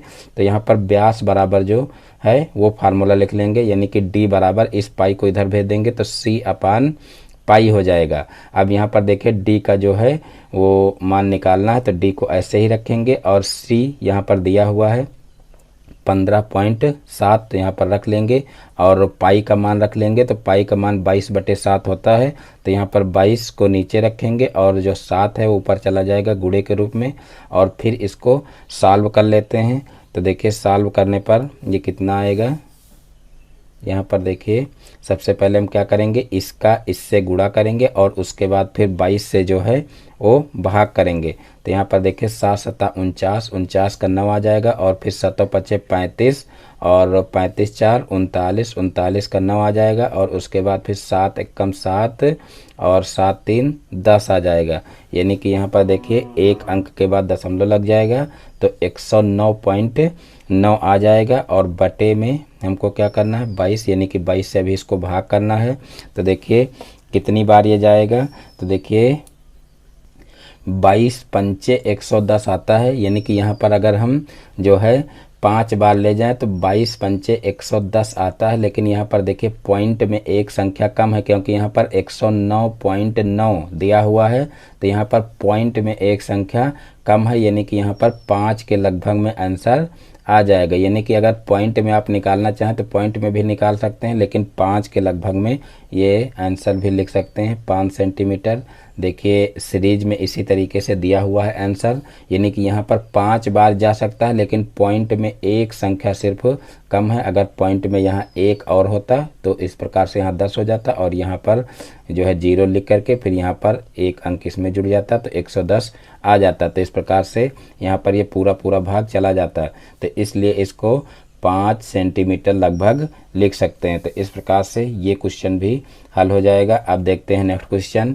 तो देखिए नेक्स्ट क्वेश्चन है, एक वृत्त की त्रिज्या 14 सेंटीमीटर है, उसका क्षेत्रफल ज्ञात कीजिए। एक वृत्त की त्रिज्या 14 सेंटीमीटर है, उसका क्षेत्रफल ज्ञात कीजिए। यानी कि त्रिज्या यहाँ पर दी हुई है 14 सेंटीमीटर और वृत्त का क्षेत्रफल ज्ञात करना है। तो देखिए वृत्त के क्षेत्रफल का फार्मूला लगा देंगे। वृत्त का क्षेत्रफल बराबर, तो देखिए वृत्त के क्षेत्रफल का फार्मूला होता है पाई आर स्क्वायर। तो यहाँ पर पाई का मान हो जाएगा 22/7 और गुणे त्रिज्या दी हुई है 14, तो यहाँ पर 14 गुणे 14 कर देंगे। अब यहाँ पर इसको सरल कर लेंगे तो हो जाएगा देखिए 7 दूनी 14। अब यहाँ पर देखिए जो है 22 दूना 44 हो जाएगा, और 44 गुणे 14 कर लेंगे तो 14 चौको 56, 56 का 6 हो जाएगा, और फिर 14 चौको 56 और 56 और 5 कितना हो जाएगा, 56 5 हो जाएगा 61, यानी कि 116 आ जाएगा। और क्षेत्रफल है इसलिए यहाँ पर लिखेंगे वर्ग सेंटीमीटर, 116 वर्ग सेंटीमीटर इसका आंसर आ जाएगा। तो इस प्रकार से ये क्वेश्चन भी आसानी से हल हो जाएगा। अब देखते हैं नेक्स्ट क्वेश्चन। तो देखिए नेक्स्ट क्वेश्चन है, यदि किसी घास के मैदान में बंधी एक बकरी 10.5 मीटर दूरी तक चल सकती है तो आप ज्ञात कीजिए कि वह कितने क्षेत्रफल में चल सकती है। यदि किसी घास के मैदान में बंधी एक बकरी 10.5 मीटर दूरी तक चल सकती है तो आप ज्ञात कीजिए कि वह कितने क्षेत्रफल में चल सकती है। तो देखिए इसको कैसे सॉल्व करेंगे। यहाँ पर कहा गया है कि ए जो है किसी घास के मैदान में बंधी एक बकरी 10.5 मीटर की दूरी तक चल सकती है। यानी कि मान लीजिए कोई घास का मैदान है और उसमें एक बकरी बंधी हुई है और वो जो है 10.5 मीटर की दूरी तक चल सकती है। यानी कि मान लीजिए इस तरीके से वो चलेगी। मान लीजिए एक तरफ वो कितनी चल सकती है, 10.5 मीटर।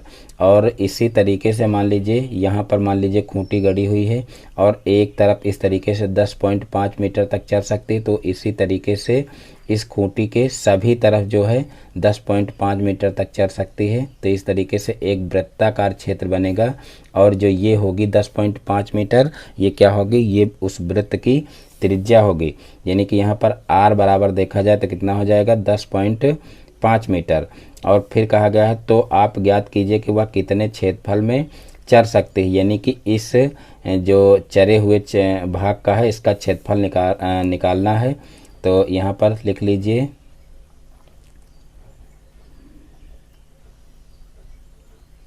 जितने भाग में चर सकती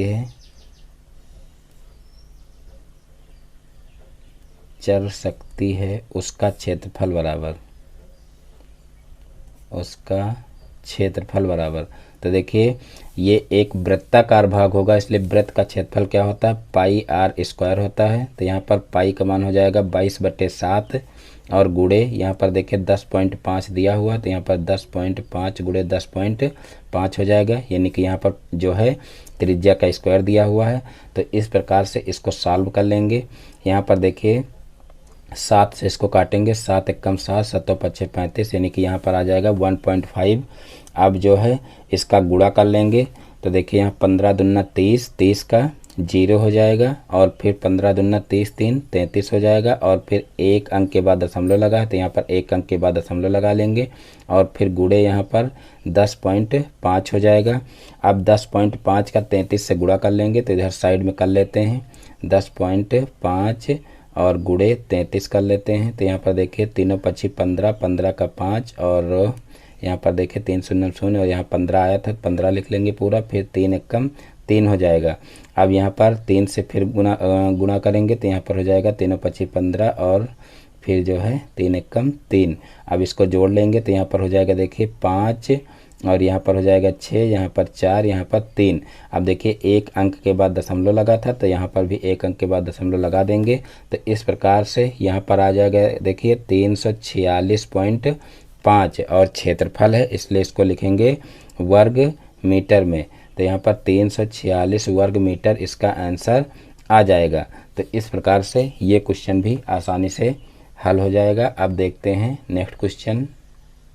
तो देखिए नेक्स्ट क्वेश्चन है, यदि किसी वृत्त का व्यास 14 डेसीमीटर है तो उसका क्षेत्रफल बताइए। यदि किसी वृत्त का व्यास 14 डेसीमीटर है तो उसका क्षेत्रफल बताइए। तो यहाँ पर देखिए व्यास जो है वो दिया हुआ है, यानी कि डी दिया हुआ है कितना, 14 डेसीमीटर, 14 डेसीमीटर। और क्या करना है, जो है वृत्त का क्षेत्रफल निकालना है। तो क्षेत्रफल के लिए देखिए त्रिज्या का जो है होना जरूरी है। तो यहाँ पर त्रिज्या निकाल लेंगे, आर बराबर होता है d/2, यानी कि व्यास का आधा कर देते हैं। तो यहाँ पर 14/2 हो जाएगा। तो 14 को 2 से भाग देंगे तो हो जाएगा 7, यानी कि यहाँ पर त्रिज्या जो है वो 7 डेसीमीटर आ जाएगी। अब जो है क्या करेंगे, वृत्त के क्षेत्रफल का फार्मूला लगा देंगे। तो देखिए वृत्त के क्षेत्रफल का फार्मूला क्या होता है, वृत्त का क्षेत्रफल बराबर हो जाएगा πr²। तो देखिए पाई का मान कितना होता है, 22/7, और फिर r² का मतलब देखिए त्रिज्या 7 निकालें। तो यहाँ पर 7 × 7 हो जाएगा। अब 1 7 से 7 कैंसिल हो जाएगा। अब यहाँ पर 1 7 का 22 से गुणा कर लेंगे। तो 7 दूनी 14, 14 का 4 हो जाएगा, और 7 दूनी 14 1 15, यानी कि 154 वर्ग डेसीमीटर इसका क्षेत्रफल हो जाएगा। देखिए डेसीमीटर में दिया हुआ इसलिए यहाँ पर वर्ग डेसीमीटर में इसका क्षेत्रफल आएगा। तो इस प्रकार से ये क्वेश्चन भी आसानी से हल हो जाएगा। अब देखते हैं नेक्स्ट क्वेश्चन। तो देखिए नेक्स्ट क्वेश्चन है कि सिद्ध कीजिए एक चक्रीय चतुर्भुज के कोण संपूरक होते हैं। सिद्ध कीजिए कि एक चक्रीय चतुर्भुज के कोण संपूरक होते हैं। ये क्वेश्चन सॉल्व करना है। तो यहाँ पर देखिए सबसे पहले हम क्या करेंगे कि एक वृत्त बना लेंगे, क्योंकि वृत्त के अंदर जो चतुर्भुज होता है वही चक्रीय चतुर्भुज कहलाता है। तो मान लीजिए ये एक वृत्त है और जिसका जो केंद्र है वो क्या है, O है। और फिर जो है यहाँ पर क्या कहा गया है कि जो है सिद्ध कीजिए कि एक चक्रीय चतुर्भुज के कोण संपूरक होते हैं। तो यहाँ पर ये मान लीजिए एक जो है वृत्त का केंद्र है O, और फिर यहाँ पर देखिए एक जो है चक्रीय चतुर्भुज बना लेंगे इस तरीके से। मान लीजिए ये क्या हो जाएगा, ये एक चक्रीय चतुर्भुज हो जाएगा। और फिर जो है यहाँ पर लिख लेंगे ज्ञात है। देखिए ज्ञात क्या क्या है यहाँ पर, तो देखिए ज्ञात है O केंद्र वाला वृत्त है एक, O केंद्र वाले वृत्त में देखिए O केंद्र वाले वृत्त में ABCD एक चक्रीय चतुर्भुज है। ABCD यहाँ पर मान लीजिए ये A हो जाएगा, ये B हो जाएगा, ये C हो जाएगा, ये D हो जाएगा। तो ये हमें ज्ञात है कि O केंद्र वाले वृत्त में ABCD एक चक्रीय चतुर्भुज है, एक चक्रीय चतुर्भुज है। ये इतना ज्ञात है हमें। और देखिए हमें सिद्ध क्या करना है, तो देखिए सिद्ध करना है कि इसके जो सम्मुख कोण हैं वो क्या होंगे, संपूरक होंगे। यही कहा गया कि सिद्ध कीजिए कि चक्रीय चतुर्भुज के कोण जो होते हैं वो क्या होते हैं, संपूरक होते हैं। तो यहाँ पर देखिए जो इसके सम्मुख कोण हैं ये कोण इसके सम्मुख हो जाएगा, ये कोण इसके सम्मुख हो जाएगा। यानी कि यहाँ पर देखिए ये चीज़ सिद्ध करना है। यहाँ पर सबसे पहले लिख लीजिए सिद्ध करना है, सिद्ध करना है। तो देखिए सिद्ध क्या करना है, कोण ABC, कोण ABC प्लस कोण ADC, ADC बराबर हो जाएगा 180 डिग्री। यानी कि सम्मुख कोणों का योग 180 डिग्री होता है। ये हमको सिद्ध करना है। और फिर ये कोण एक ले लेंगे, कोण दूसरे नंबर पर ये फर्स्ट हो जाएगा और ये सेकंड हो जाएगा। कोण BAD और प्लस कोण BCD बराबर 180 डिग्री। ये हमको सिद्ध करना है। तो हम यहाँ पर थोड़ी सी रचना कर लेते हैं। तो देखिए रचना क्या करनी है, इसमें रचना कर लेंगे, यानी कि O को A से मिला लेंगे और इस O को C से मिला लेंगे। तो यहाँ पर लिख लेंगे OA और OC को मिलाया, ये इतनी रचना कर लेंगे, मिलाया। अब जो है यहाँ पर उपपत्ति शुरू करेंगे, यानी कि सिद्ध करना है हमको उपपत्ति। तो देखिए आगे कैसे करेंगे। तो देखिए एक परिमेय होती है कि केंद्र पर बना कोण परिधि पर बने कोण का 2 गुना होता है, और एक ही जीवा द्वारा वृत्त की परिधि पर बना कोण केंद्र पर बने कोण का आधा होता है। तो यही यहाँ पर परिमेय लगा देंगे। देखिए यहाँ पर OA और OC को मिलाना है, ये रचना पहले कर लीजिए इस तरीके से। और उसके बाद मान लीजिए ये यहाँ पर एक जीवा हो, ये इस तरीके से अगर एक जीवा हो तो एक ही जीवा द्वारा देखिए एक ये कोण केंद्र पर बन रहा है और ये कोण परिधि पर बन रहा है। तो यहाँ पर लिख लेंगे कि एक ही जीवा द्वारा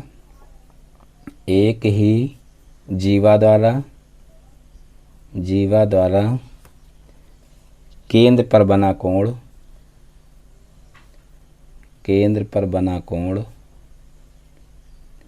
परिधि पर बने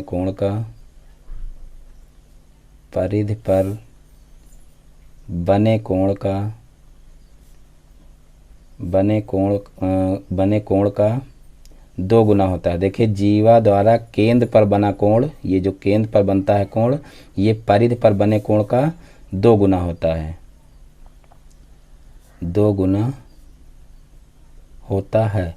तो यहाँ पर देखिए ये कंडीशन लिख लेंगे कि कोण AOC, देखिए कोण AOC ये केंद्र पर कोण बन रहा है, तो ये परिधि पर बने कोण का जो है क्या होगा 2 गुना होगा। तो यहाँ पर 2 गुणे लिख लेंगे कोण ADC, यानी कि ये वाला कोण ADC।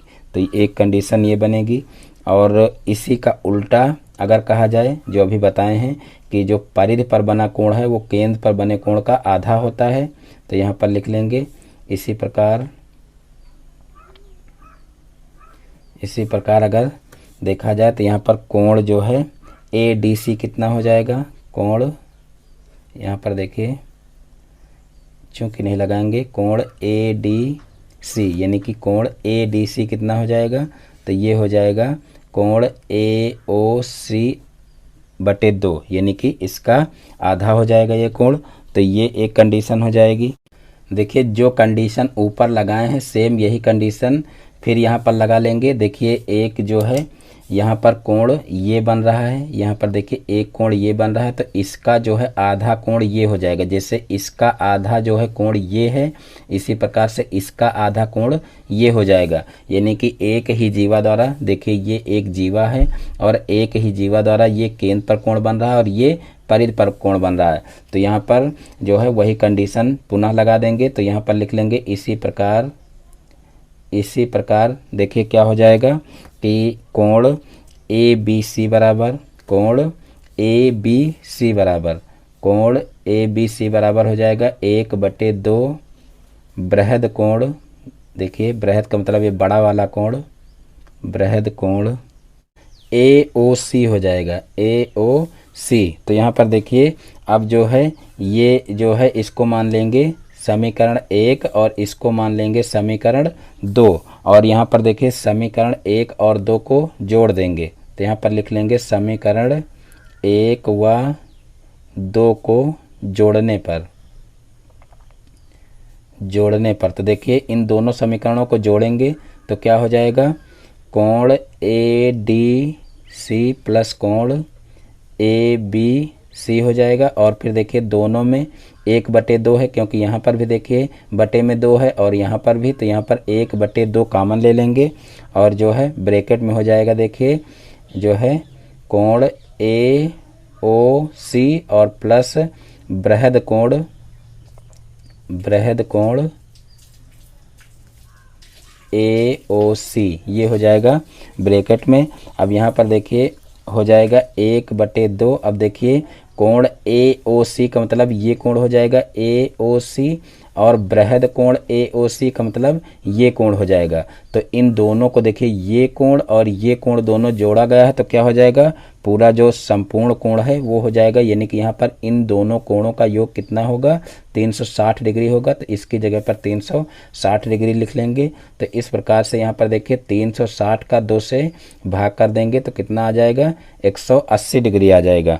और देखिए 180 डिग्री जो है वो दो समकोण के बराबर होता है। तो यही हमें सिद्ध करना था, यानी कि कोण ADC, देखिए कौन सा कोण होगा, ADC। यहाँ पर देखिए ADC ये वाला कोण हो गया, और फिर कोण ABC यानी कि ABC ये वाला कोण हो गया। तो ये देखिए सम्मुख कोण हो गए। तो यहाँ पर सम्मुख कोणों का योग जो है समकोण, दो समकोण के बराबर होता है, ये सिद्ध करना था, या संपूरक होता है ये सिद्ध करना था। तो यहाँ पर संपूरक हो गया क्योंकि दोनों का योग 180 डिग्री हो गया। तो यहाँ पर कोण ADC प्लस कोण ABC बराबर हो जाएगा 180 डिग्री, 180 डिग्री या दो समकोण, या दो समकोण। तो इस प्रकार से ये क्वेश्चन भी हल हो जाएगा। अब देखते हैं नेक्स्ट क्वेश्चन। तो देखिए नेक्स्ट क्वेश्चन है, यदि किसी चतुर्भुज में ABCD वृत्त के भीतर बना है, यदि A 75 डिग्री तथा B 60 डिग्री, तो कोण C और D की माप ज्ञात कीजिए। यानी कि यहाँ पर कहा गया है कि मान लीजिए जो है किसी चतुर्भुज में ABCD वृत्त के भीतर बना है। इस तरीके से देखिए, मान लीजिए ये एक वृत्त है और जो है कोई चतुर्भुज है, इस तरीके से बना हुआ है वृत्त के भीतर। तो ये A हो जाएगा, और ये B हो जाएगा, ये C हो जाएगा, ये D हो जाएगा।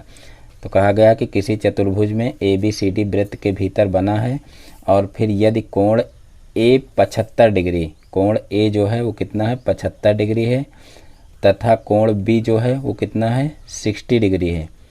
तो यहाँ पर कहा गया है कि कोण C और D की माप बताइए। तो यहाँ पर सीधे से हम लगा देंगे कि चक्रीय चतुर्भुज के सम्मुख कोणों का योग 180 डिग्री होता है। चक्रीय चतुर्भुज, देखिए ये जो है वृत्त के अंदर बना हुआ है, इसलिए क्या होगा, चक्रीय चतुर्भुज होगा। तो यहाँ पर लिख लेंगे चक्रीय चतुर्भुज के सम्मुख कोणों का योग, सम्मुख कोणों का योग बराबर 180 डिग्री होता है, 180 डिग्री होता है। इसलिए यहाँ पर क्या हो जाएगा, कोण A प्लस कोण C बराबर हो जाएगा 180 डिग्री, और यहाँ पर कोण C बराबर कितना हो जाएगा। तो यहाँ पर A की वैल्यू रख लेंगे, जो है कोण A दिया हुआ कितना, 75 डिग्री। तो यहाँ पर कोण C बराबर हो जाएगा कितना, कोण C बराबर 100, यहाँ पर देखिए डिग्री है, तो यहाँ पर 180 माइनस 75 डिग्री हो जाएगा, और 75 इसमें से घटाएंगे तो कोण C बराबर कितना हो जाएगा, कोण C बराबर हो जाएगा 105 डिग्री। तो इस प्रकार से कोण C की वैल्यू पता चल जाएगी। अब सेम इसी प्रकार से हमको क्या करना है, कोण D का मान निकालना है। तो देखिए यहाँ पर लिख लेंगे इसी प्रकार क्या हो जाएगा, कोण B प्लस कोण D बराबर क्या हो जाएगा, 180 डिग्री, और फिर जो है कोण B की वैल्यू दी हुई है 60 डिग्री, प्लस कोण D बराबर हो जाएगा 180 डिग्री, और फिर जो है कोण D बराबर 180 में से 60 डिग्री घटा लेंगे। तो इस प्रकार से यहाँ पर देखिए कोण D कितना हो जाएगा, यहाँ पर 60 डिग्री घटाएंगे तो 120 डिग्री आ जाएगा। तो इस प्रकार से कोण C यहाँ पर 105 डिग्री आया, और कोण D 120 डिग्री। तो इस प्रकार से ये क्वेश्चन भी सॉल्व हो जाएगा। अब देखते हैं नेक्स्ट क्वेश्चन। तो देखिए नेक्स्ट क्वेश्चन है, यदि ABCD एक चक्रीय चतुर्भुज है, यदि कोण A 55 डिग्री और कोण B जो है वो 60 डिग्री, तो कोण C और D ज्ञात करो। यदि ABCD एक चक्रीय चतुर्भुज, यानी कि वृत्त के अंदर ये भी चतुर्भुज बना हुआ, तो पहले जो है हम क्या करेंगे कि एक वृत्त बनाएंगे, और फिर कहा गया है कि इस वृत्त के अंदर एक चक्रीय चतुर्भुज ABCD बना है। तो यहाँ पर इस तरीके से एक चतुर्भुज बना लेंगे। तो ये हो जाएगा चक्रीय चतुर्भुज, और फिर ये हो जाएगा A, ये हो जाएगा B, ये हो जाएगा C, और ये हो जाएगा D। अब यहाँ पर कहा गया है कि कोण A जो है वो 55 डिग्री है, तो ये हो जाएगा 55 डिग्री, और फिर कोण B जो है वो 60 डिग्री है, तो यहाँ पर ये हो जाएगा 60 डिग्री। और कोण सी और डी की माप ज्ञात करना है, यानी कि जो ऊपर क्वेश्चन करवाएं सेम वही क्वेश्चन है। तो यहाँ पर सबसे पहले हम लिख लेंगे चक्रीय चतुर्भुज के सम्मुख कोणों का योग 180 डिग्री होता है। चक्रीय चतुर्भुज के सम्मुख कोणों का योग, सम्मुख कोणों का योग 180 डिग्री होता है, 180 डिग्री होता है। तो यहाँ पर देखिए कोण ए प्लस कोण सी हो जाएगा 180 डिग्री, और कोण ए दिया हुआ है 50 डिग्री, 55 डिग्री दिया हुआ है, प्लस कोण सी बराबर हो जाएगा 180 डिग्री। अब कोण सी हमको निकालना है, तो यहाँ पर क्या करेंगे, कोण सी को इधर ही रखेंगे और यहाँ पर 180 डिग्री माइनस 55 डिग्री हो जाएगा। और फिर जो है 180 में से 55 को घटाएंगे तो यहाँ पर बचेगा, देखिए कितना, यहाँ पर 80 में से 55 को घटाएंगे तो बचेगा 25, और फिर जो है यहाँ पर 100 बचेगा, तो यानी कि 125 डिग्री यहाँ पर आ जाएगा। अब जो है इसी प्रकार क्या करेंगे, दूसरा कोण भी निकाल लेंगे। इसी प्रकार कोण बी और प्लस कोण डी बराबर हो जाएगा 180 डिग्री। तो यहाँ पर देखिए कोण बी हो जाएगा 60 डिग्री और प्लस कोण डी बराबर 180 डिग्री। अब कोण डी को इधर रखेंगे और इसको 60 को उधर पक्षांतर कर लेंगे तो 180 माइनस 60 डिग्री हो जाएगा, और कोण डी बराबर हो जाएगा 120 डिग्री। तो इस प्रकार से ये दोनों कोण आसानी से निकाल आएंगे। तो इस प्रकार से ये क्वेश्चन भी आसानी से हल हो जाएगा। समलंब की समांतर भुजाएं 15 मीटर और 8 मीटर हैं, उनके बीच की लंबवत दूरी 12 मीटर है। समलंब का क्षेत्रफल ज्ञात कीजिए। यानी कि यहाँ पर समलंब की समांतर भुजाएं दी हुई हैं और उनके बीच की जो लंबवत दूरी है वो दी गई है, और समलंब का क्षेत्रफल ज्ञात करना है। ये क्वेश्चन देख लीजिए 2016 में पूछा गया है, इम्पॉर्टेंट क्वेश्चन है। तो चलिए देखते हैं इसको कैसे करते हैं। तो देखिए यहाँ सबसे पहले हम क्या करेंगे कि समलंब के क्षेत्रफल का फार्मूला लगा देंगे। तो देखिए फार्मूला क्या होता है, समलंब का क्षेत्रफल बराबर, समलंब का क्षेत्रफल बराबर, तो देखिए समलंब के क्षेत्रफल का फार्मूला होता है 1/2 और ब्रैकेट में समांतर भुजाओं का योग, समांतर भुजाओं का योग, समांतर भुजाओं का योग और गुणे होता है ऊंचाई, यानी कि उनके बीच की दूरी। तो यहाँ पर उनके बीच की दूरी भी लिख सकते हैं और ऊंचाई भी लिख सकते हैं। तो इस प्रकार से ये हो जाएगा समलंब के क्षेत्रफल का फार्मूला। अब यहाँ पर देखिए इन सभी का मान रख देंगे। तो यहाँ पर देखिए समांतर भुजाओं का योग करना, तो यहाँ पर देखिए समांतर भुजाएं 15 मीटर और 8 मीटर, तो यहाँ पर 15 + 8 कर देंगे, और गुणे ऊंचाई, तो देखिए लंबवत दूरी उनकी कितनी है, 12 है, ये यहाँ पर लिख लेंगे। अब इसको सरल कर लेंगे। तो यहाँ पर देखिए 15 और 8 हो जाएगा 23, और यहाँ पर देखिए 1/2 गुणे 23 हो जाएगा, और गुणे यहाँ पर हो जाएगा 12। अब 12 को 2 से भाग कर लेंगे तो ये देखिए 2 छक्का 12 होता है। अब 6 का 23 से गुणा कर लेंगे तो देखिए 6 त्रिक 18, 18 का 8 हो जाएगा, और उसके बाद 6 दूनी 12, 1 13, यानी कि 138 हो जाएगा। देखिए क्षेत्रफल है इसलिए इसको वर्ग मीटर में लिखेंगे, यानी कि 138 वर्ग मीटर ही इसका आंसर हो जाएगा। तो इस प्रकार से ये क्वेश्चन बड़ी ही आसानी से हो जाएगा। अब देखते हैं नेक्स्ट क्वेश्चन। तो देखिए नेक्स्ट क्वेश्चन है समीकरण 6x² - x -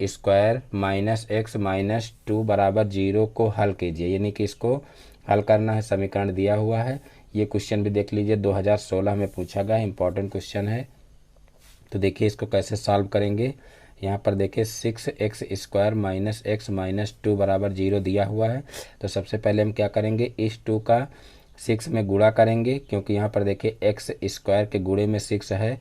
तो इस कंडीशन में हम क्या करते हैं, सबसे पहले इसका इसमें गुणा करते हैं और उसके बाद फिर उसके गुणनखंड करते हैं। तो यहाँ पर देखिए 2 छक्का 12 हो जाएगा, और 12 के गुणनखंड करेंगे तो देखिए कितना हो जाएगा, 2 दूना 4 और 4 तिहाई 12, यानी कि ये गुणनखंड हो जाएंगे 12 के।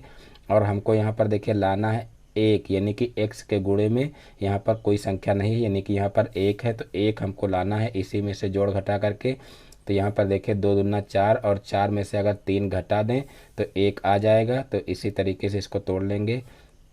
यहाँ पर कर लेंगे देखिए 4 माइनस 3 और गुणे में x है तो x कर लेंगे और माइनस का 2 बराबर 0 हो जाएगा। अब यहाँ पर हो जाएगा 6x² माइनस देखिए 4x और ये माइनस माइनस प्लस हो जाएगा तो प्लस का 3x और माइनस 2 बराबर 0 हो जाएगा। अब यहाँ पर देखिए जो है दो दो के जोड़े बना करके कामन ले लेंगे तो यहाँ पर देखिए इन दोनों में से कामन क्या मिल रहा है तो यहाँ से देखिए 2 मिल रहा है और x मिल रहा है तो यहाँ से बचेगा 2 तिहाई 6 यानी कि 3 बचेगा और x बचेगा और यहाँ से बचेगा देखिए 2 दूना 4 यानी कि 2 बच जाएगा। अब यहाँ पर देखिए इन दोनों में कोई भी संख्या कामन नहीं है तो कोई भी संख्या कामन ना हो तो एक कामन लेते हैं तो यहाँ पर एक कामन ले लेंगे तो यहाँ पर बच जाएगा 3x माइनस 2 और बराबर यहाँ पर 0 हो जाएगा। अब यहाँ पर देखिए दो पद बचे हैं, इन दोनों पदों में जो कामन है वो ले लीजिए तो यहाँ पर देखिए 3x माइनस 2 कामन मिल रहा है और यहाँ से देखिए बच रहा है 2x प्लस 1 तो 2x प्लस 1 यहाँ पर हो जाएगा बराबर हो जाएगा 0। अब 3x माइनस 2 बराबर यहाँ पर देखिए 3x माइनस 2 बराबर जो है 0 एक बार ले लेंगे तो यहाँ पर देखिए 3x बराबर हो जाएगा 2, इधर पक्षांतर करेंगे तो यहाँ पर देखिए 2 हो जाएगा और उसके बाद फिर x बराबर हो जाएगा 2/3। तो इस प्रकार से x की वैल्यू आ जाएगी देखिए 2/3 ये एक वैल्यू आ जाएगी और दूसरी वैल्यू यहाँ से निकाल लेंगे यानी कि एक बार ले लेंगे 2x प्लस 1 बराबर 0 तो यहाँ पर देखिए 2x बराबर हो जाएगा माइनस का 1 क्योंकि इसको इधर पक्षांतर करेंगे प्लस का तो इधर जाएगा तो माइनस का हो जाएगा तो यहाँ पर देखिए माइनस का 1 हो गया। अब x बराबर माइनस का 1/2 हो जाएगा यानी कि एक वैल्यू हमारी आ जाएगी 2/3 और एक वैल्यू आ जाएगी माइनस का 1/2। तो इस प्रकार से ये क्वेश्चन भी आसानी से हल हो जाएगा। अब देखते हैं नेक्स्ट क्वेश्चन। तो देखिए नेक्स्ट क्वेश्चन है क्वेश्चन नंबर 3। एक शंकु की तिर्यक ऊंचाई 10 सेंटीमीटर और त्रिज्या 6 सेंटीमीटर है, शंकु का आयतन ज्ञात कीजिए। ये क्वेश्चन भी देख लीजिए 2016 में पूछा गया है। एक शंकु की तिर्यक ऊंचाई 10 सेंटीमीटर और त्रिज्या 6 सेंटीमीटर है, शंकु का आयतन ज्ञात कीजिए। यानी कि तिर्यक ऊंचाई का मतलब यहाँ पर देखिए एल दिया हुआ है, एल दिया हुआ है 10 सेंटीमीटर और यहाँ पर देखिए जो है त्रिज्या दी हुई है, त्रिज्या यानी कि आर दिया हुआ कितना 6 सेंटीमीटर और यहाँ पर क्या करना है हमको शंकु का आयतन निकालना है। तो देखिए शंकु के आयतन में ऊंचाई का होना भी ज़रूरी है तो इसलिए यहाँ पर देखिए जो है हम क्या करेंगे सबसे पहले h निकाल लेंगे। तो देखिए एल स्क्वायर बराबर होता है, देखिए एल स्क्वायर बराबर क्या होता है H square plus R square और या तो एल बराबर अंडर रूट के अंदर कर सकते हैं H square plus R square. तो यहाँ पर देखिए ये फार्मूला लगा देंगे और इसकी सहायता से एच निकाल लेंगे यहाँ पर। तो यहाँ पर देखिए एल स्क्वायर का मतलब क्या हो जाएगा 10 का स्क्वायर और प्लस एच हमको निकालना है तो इसको ऐसे ही रखा रहने देंगे। यहाँ पर देखिए बीच में बराबर है तो यहाँ पर देखिए एच स्क्वायर हो जाएगा और प्लस आर स्क्वायर का मतलब यहाँ पर 6 का स्क्वायर कर देंगे। अब यहाँ पर देखिए 10 का स्क्वायर करेंगे तो 10 दामा 100 हो जाएगा और फिर बराबर यहाँ पर हो जाएगा एच स्क्वायर और यहाँ पर देखिए 6 छाक 36 हो जाएगा और फिर एच स्क्वायर बराबर हो जाएगा देखिए 100 माइनस 36 और फिर यहाँ पर देखिए h बराबर निकाल लेंगे। तो देखिए 100 में से 36 को घटाएंगे तो 100 में से 36 को घटाएंगे तो कितना आ जाएगा तो यहाँ पर आ जाएगा देखिए 64 क्योंकि 100 में से 36 घटाएंगे तो देखिए 64 यहाँ पर आएगा। तो यहाँ पर 64 लिख देंगे और वो रूट के अंदर लिखेंगे क्योंकि यहाँ पर स्क्वायर हटाएंगे तो इधर रूट लग जाएगा। तो इस प्रकार से h बराबर अंडर रूट 64 आ जाएगा और 64 का वर्गमूल निकालेंगे तो देखिए 8 × 64 होता है तो यहाँ पर 8 आ जाएगा। तो इस प्रकार से h की वैल्यू जो है 8 आ जाएगी। अब क्या करना है कि अब शंकु का आयतन ज्ञात करना है। तो यहाँ पर देखिए सीधे से हम शंकु के आयतन का फार्मूला लगा देंगे। तो देखिए शंकु का आयतन का फार्मूला क्या होता है, आयतन बराबर 1/3 पाई आर स्क्वायर एच होता है, पाई आर स्क्वायर एच। तो यही फार्मूला लगा देंगे तो यहाँ पर हो जाएगा 1/3 गुणे यहाँ पर देखिए पाई का मान क्या हो जाएगा 22/7 और फिर आर स्क्वायर का मतलब क्या हो जाएगा यहाँ पर देखिए आर है 6 तो यहाँ पर 6 गुणे 6 हो जाएगा और फिर गुणे एच निकाले कितना 8 तो यहाँ पर 8 हो जाएगा। अब इन सभी का जो है गुणा भाग कर लेंगे तो यहाँ पर देखिए 3 से सबसे पहले इसको कैंसिल करेंगे तो 3 दूना 6 हो जाएगा और बाकी कोई संख्याएं कटेंगी नहीं। अब इन सभी का गुणा कर लेंगे। तो यहाँ पर देखिए 8 छंग 48 हो जाएगा, और 48 का गुणा जो है देखिए 44 से कर लेंगे। यहाँ पर देखिए 22 दूना 44 हो जाएगा, और फिर 8 छंग 48 हो जाएगा, और बटे में 7 हो जाएगा। अब इन सभी का गुणा करके 7 से भाग कर लेंगे। तो यहाँ पर देखिए 48 का गुणा सबसे पहले जो है 44 से करेंगे, तो कितना हो जाएगा देखिए 4 8 32, 32 का 2 हो जाएगा, और फिर 4 चौक 16, और 16 और 3 कितना हो जाएगा 19 हो जाएगा। और फिर यही काम करेंगे, 4 8 32, 32 का 2 हो जाएगा, इधर से क्रॉस पहले लगा देंगे, तो यहाँ पर 2 हो जाएगा, और 4 चौक 16, 16 3 19 हो जाएगा। अब यहाँ पर 2 हो जाएगा, यहाँ पर देखिए 11, 11 का 1 हो जाएगा, यहाँ पर भी जो है कितना हो जाएगा, यहाँ पर हो जाएगा 11, 11 का 1, और फिर यहाँ पर हो जाएगा 2। तो इस प्रकार से देखिए यहाँ पर 2112 आ जाएगा, और फिर 2112 को क्या करेंगे 7 से भाग देंगे। तो यहाँ पर देखिए 7 से 2112 को भाग देना है। तो यहाँ पर देखिए 7 त्रिक 21 हो जाएगा, तो ये पूरा पूरा कैंसिल हो जाएगा। अब यहाँ पर देखिए 1 उतारेंगे। अब यहाँ पर 1 देखिए 7 से छोटा है, तो इसलिए यहाँ पर देखिए सबसे पहले हम आगे जो है 0 बढ़ाएंगे, उसी के बाद जो है इसको उतार सकते हैं, क्योंकि डबल संख्या साथ में नहीं उतार सकते। तो यहाँ पर 0 हो जाएगा। अब यहाँ पर 7 1 कम 7 हो जाएगा, क्योंकि 7 दूनी 14 ज़्यादा हो जाएगा। तो यहाँ पर 1 बार ले जाएंगे, तो यहाँ पर हो जाएगा 7 1 कम 7। अब 12 में से 7 को घटाएंगे तो कितना हो जाएगा, तो ये हो जाएगा देखिए 5, और फिर यहाँ पर देखिए दशमलव लगाएंगे, और यहाँ पर 0 बढ़ा लेंगे। तो इस प्रकार से देखिए कितनी बार जाएगा ये, तो देखिए यहाँ पर ये जाएगा 7 बार, क्योंकि यहाँ पर देखिए 50 है, और 7 की टेबल पढ़ेंगे 7 बार, तो 7 7 49 हो जाएगा। तो यहाँ पर देखिए ये जाएगा 7 बार, यानी कि यहाँ पर देखिए ऊपर कर लेते हैं 50 है, तो 7 7 49 हो जाएगा, और फिर यहाँ पर बचेगा 1, और फिर यहाँ पर देखिए 0 बढ़ा लेंगे, तो फिर एक बार चला जाएगा। तो इस प्रकार से देखिए यहाँ पर कितना आ जाएगा, देखिए 30, यानी कि 301 पॉइंट यहाँ पर हो जाएगा 71, और यही इसका आंसर हो जाएगा। देखिए जो है ऊंचाई और त्रिज्या इसके सेंटीमीटर में दी हुई थी, तो यहाँ पर लिख लेंगे घन सेंटीमीटर। तो इस प्रकार से ये इसका आयतन हो जाएगा। अब देखते हैं नेक्स्ट क्वेश्चन। तो देखिए नेक्स्ट क्वेश्चन है क्वेश्चन नंबर 4। दिए गए चित्र में ABCD एक चक्रीय चतुर्भुज है जिसका कोण B 95 डिग्री, तो कोण D का मान ज्ञात कीजिए। यदि कोण A बराबर कोण C, तो कोण A का मान ज्ञात कीजिए। ये क्वेश्चन भी देख लीजिए, 2016 में पूछा गया। तो सबसे पहले इसका जो है चित्र बना लेंगे। देखिए यहाँ पर जब ये क्वेश्चन दिया जाएगा तो चित्र आपको ऑलरेडी दिया रहेगा, क्योंकि यहाँ पर देखिए कहा गया है कि दिए गए चित्र में ABCD एक चक्रीय चतुर्भुज है। तो इस प्रकार से इस टाइप के क्वेश्चन में आपको जो है चित्र भी दिया रहेगा। तो देखिए यहाँ पर जो है चित्र दिया हुआ है। मान लीजिए ये एक वृत्त है, और वृत्त के अंदर एक चक्रीय चतुर्भुज है।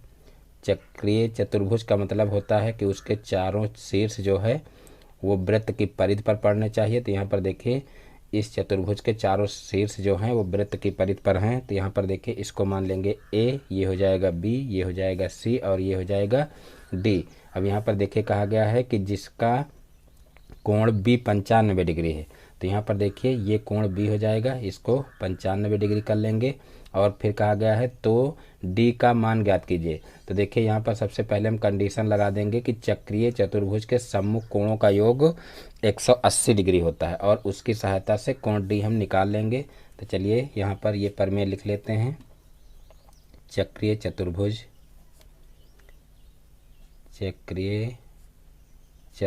के सम्मुख कोणों का योग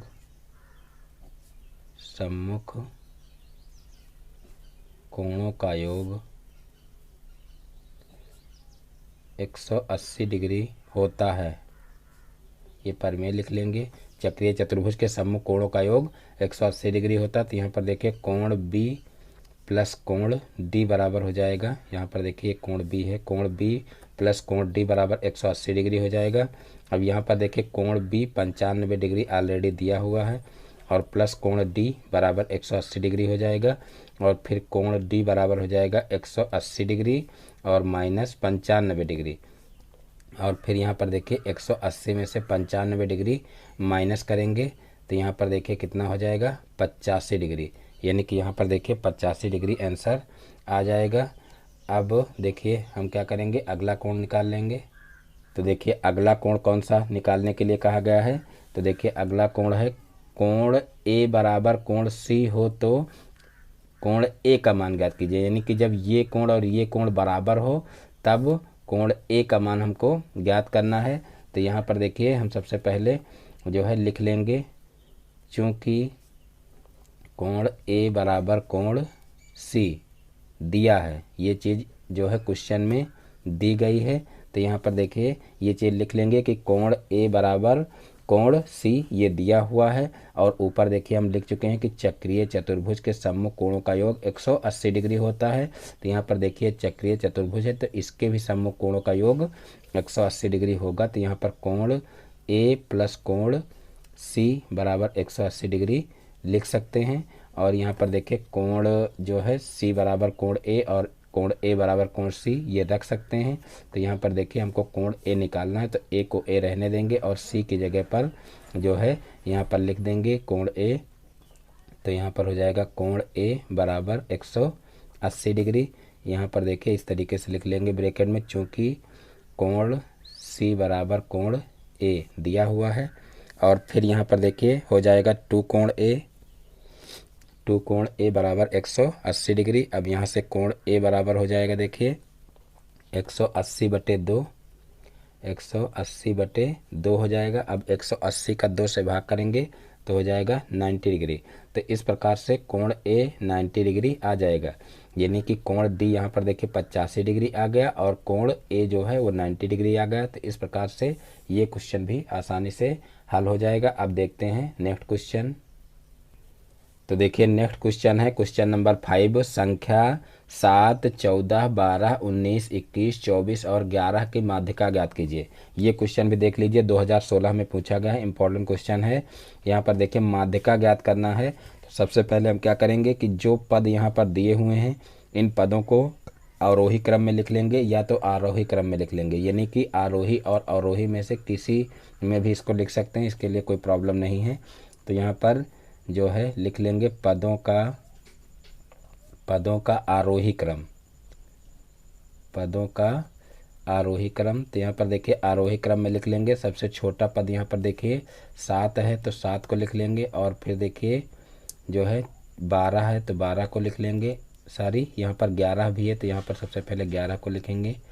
देखिए 7 के बाद 11 हो जाएगा और 11 के बाद फिर 12 हो जाएगा और 12 के बाद फिर 14 हो जाएगा और 14 के बाद देखिए फिर 19 हो जाएगा और 19 के बाद फिर देखिए 21 हो जाएगा और 21 के बाद फिर 24 हो जाएगा। तो देखिए यहाँ पर कितने पद हैं, 1 2 3 4 5 6 7, 7 पद हैं। यहाँ पर भी गिन लेंगे 1 2 3 4 5 6 7, यानी कि सातों पद यहाँ पर हो गए हैं आरोही क्रम में। अब हम क्या करेंगे, अब हम इसकी माध्यिका ज्ञात कर लेंगे। तो देखिए माध्यिका के लिए सम और विषम के दो फार्मूले होते हैं, यानी कि पदों की संख्या अगर सम हो तो उसके लिए दूसरा फार्मूला होता है और पदों की संख्या विषम हो तो उसके लिए दूसरा फार्मूला होता है। लेकिन बाई चांस किसी स्टूडेंट को अगर ये फार्मूले नहीं याद होते हैं तब भी जो है माध्यिका आप आसानी से निकाल सकते हैं। देखिए अगर पदों की संख्या जो है विषम हो तो वहाँ पर जो है आरोही क्रम में लिख करके फिर देखेंगे कि सबसे बीच में कौन सा पद पड़ रहा है तो वही पद उसकी माध्यिका हो जाएगी। जैसे यहाँ पर 3 पद इधर हो गए, 3 पद इधर हो गए, बीच में यहाँ पर 14 पड़ रहा है तो 14 ही इसकी माध्यिका हो जाएगा। और अगर यहाँ पर जो है पदों की संख्या सम होती तो सम में क्या करते हैं कि आधे पद इधर कर लेते हैं और आधे पद इधर कर लेते हैं, तो बीच में देखिए 2 पद बचते हैं, क्योंकि वहाँ पर पदों की संख्या सम होती है तो वहाँ पर बीच में 2 पद बचेंगे। तो 2 पदों को क्या करते हैं कि जोड़ करके 2 से भाग कर देते हैं, तो इस प्रकार से वहाँ पर भी माध्यिका निकल आती है। और अगर आपको फार्मूला याद है तो और अच्छी बात है। तो यहाँ पर देखिए जो n है वो कितना है, 7 है, यानी कि एक विषम संख्या है। तो विषम संख्या के लिए फार्मूला क्या होता है, देखिए माध्यिका बराबर देखिए n+1/2वें पद का मान, 2वें पद का मान, ये फार्मूला होता है विषम के लिए। तो यहाँ पर देखिए n कितना है, 7 है, तो यहाँ पर 7 + 1/2 हो जाएगा। तो यहाँ पर देखिए हो जाएगा 8/2, और 8/2 करेंगे तो यहाँ पर हो जाएगा 4, यानी कि चौथे पद का मान यहाँ पर जो है क्या हो जाएगा, माध्यिका इसकी हो जाएगी, 4वें पद का मान। और फिर यहाँ पर देखिए चौथे पद का मान क्या है, 1 2 3 4, चौथे पद का मान 14 है, यानी कि 14 ही इसकी माध्यिका हो जाएगा। तो इस प्रकार से 14 ही इसका आंसर हो जाएगा। अब देखते हैं नेक्स्ट क्वेश्चन। तो देखिए नेक्स्ट क्वेश्चन है क्वेश्चन नंबर 6। दो संख्याओं का योग 24 है, उनमें से एक संख्या दूसरी की 2 गुनी है, तो संख्याएं बताइए। दो संख्याओं का योग 24 है, उनमें से एक संख्या दूसरी की 2 गुना है, संख्याएं बताइए। तो यहाँ पर देखिए हम मान करके इस क्वेश्चन को करेंगे कि माना पहली संख्या बराबर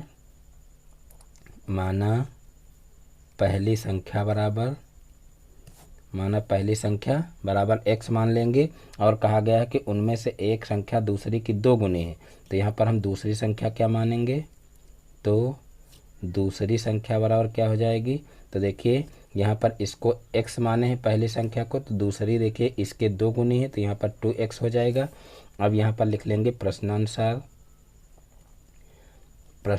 तो देखिए प्रश्न में क्या कहा गया है कि दो संख्याओं का योग 24 है, उनमें से एक संख्या दूसरी की 2 गुनी है। तो यहाँ पर देखिए एक संख्या दूसरी की 2 गुनी यहाँ पर कर दिए हैं। अब इनका योग कहा गया है 24 है, तो इनका योग जो है 24 के बराबर कर लेंगे, यानी कि x + 2x बराबर हो जाएगा 24। अब यहाँ पर जो है x की वैल्यू निकाल लेंगे, तो इस प्रकार से पहली संख्या और दूसरी संख्या पता चल जाएगी। तो देखिए यहाँ पर हो जाएगा 3x, और यहाँ पर 3x बराबर 24। अब यहाँ पर देखिए x बराबर हो जाएगा, इस 3 को इधर पक्षांतर कर लेंगे तो 24/3 हो जाएगा। अब देखिए 24 को 3 से भाग करेंगे तो x बराबर हो जाएगा 3/24, यानी कि 8 हो जाएगा। अब देखिए जो है यहाँ पर संख्या निकाल लेंगे, तो देखिए पहली संख्या x ही माने थे, तो इस प्रकार से पहली संख्या क्या हो जाएगी, 8 हो जाएगी, क्योंकि x की वैल्यू 8 निकली है।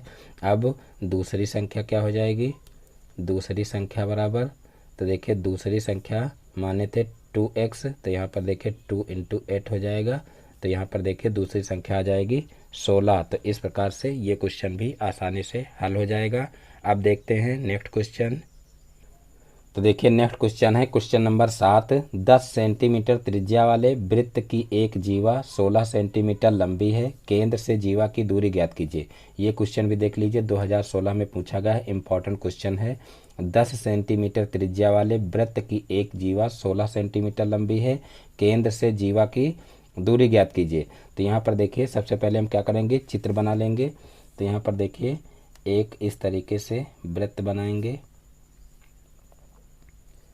और देखिए यहाँ पर कहा गया है कि 10 सेंटीमीटर त्रिज्या वाले। तो यहाँ पर देखिए ये मान लो वृत्त का केंद्र है, इसको O मान लेंगे, और यहाँ पर ये त्रिज्या हो जाएगी, और त्रिज्या कहा गया है कि 10 सेंटीमीटर की है, 10 सेंटीमीटर त्रिज्या वाले, तो ये 10 सेंटीमीटर की त्रिज्या हो जाएगी, और इसको मान लेंगे A। तो इस प्रकार से ये क्या हो जाएगी, ये 10 सेंटीमीटर की त्रिज्या हो जाएगी। और फिर कहा गया है कि एक जीवा 16 सेंटीमीटर लंबी है, वृत्त की एक जीवा 16 सेंटीमीटर लंबी है, तो केंद्र से जीवा की दूरी ज्ञात करना है। तो यहाँ पर मान लीजिए हम इस तरीके से एक जीवा खींच देंगे, और इसका नाम रख लेंगे AB, यानी कि यहाँ पर B है, और इसका नाम रख लेंगे B। अब यहाँ से हम क्या करेंगे कि थोड़ी सी रचना कर लेंगे, यानी कि केंद्र से जो है यहाँ पर जीवा पर इस तरीके से लंब डाल देंगे, और इसका नाम रख लेंगे M। तो इस प्रकार से ये हो जाएगा OM। तो यहाँ पर देखिए ये जो है AB, ये कितनी दी हुई है, 16 सेंटीमीटर दी हुई। तो यहाँ पर हम लिख लेंगे सबसे पहले कि OA बराबर कितना, 10 सेंटीमीटर है, 10 सेंटीमीटर ये दिया है। और उसके बाद फिर देखिए जीवा दी हुई है, जीवा AB बराबर दिया हुआ है कितना, 16 सेंटीमीटर, तो इसको भी लिख लेंगे। और उसके बाद फिर देखिए रचना किए हैं, रचना देखिए क्या किए हैं, केंद्र O से जो है जीवा AB पर लंब डाला गया है। तो यहाँ पर हम लिख लेंगे रचना क्या किए हैं, देखिए केंद्र O से जीवा AB पर ओ एम लंब डाला, ये इतना काम जो है रचना में किया गया है। तो यहाँ पर देखिए अब क्या करेंगे, ए एम निकाल लेंगे यहाँ से, ए एम। तो देखिए ए एम बराबर क्या हो जाएगा, तो यहाँ पर देखिए एक परिमेय आप लोग पढ़े होंगे कि केंद्र से जीवा पर डाला गया लंब जीवा को समद्विभाजित करता है। तो यहाँ से देखिए जो है ए एम बराबर क्या हो जाएगा, तो ए एम बराबर हो जाएगा 1/2 ए बी, यानी कि ये जीवा है तो ये जीवा का आधा जो है ए एम हो जाएगा। तो इस प्रकार से देखिए जो है ए एम बराबर 1/2 क्या कर लेंगे, 1/2 ए बी, यानी कि केंद्र से जीवा पर डाला गया लंब जीवा को समद्विभाजित करता है, यानी कि ये दो समान भागों में बढ़ जाएगा। तो यहाँ पर अगर ए एम निकालना है तो हम क्या करेंगे, 1/2 ए बी कर लेंगे, यानी कि ए बी का आधा कर लेंगे तो हमारा ए एम निकल आएगा। तो देखिए 1/2 ए बी कितना है, तो देखिए ए बी 16 पहले से दिया हुआ है, तो यहाँ पर 1/2 इंटू 16 कर लेंगे। तो यहाँ पर देखिए 16 को 2 से भाग करेंगे तो 2 अठे 16, यानी कि यहाँ पर 8 सेंटीमीटर जो है ए एम आ जाएगा। और अब क्या करना है, अब हमको ओ एम निकालना है, क्योंकि यहाँ पर कहा गया है कि केंद्र से जीवा की दूरी ज्ञात कीजिए।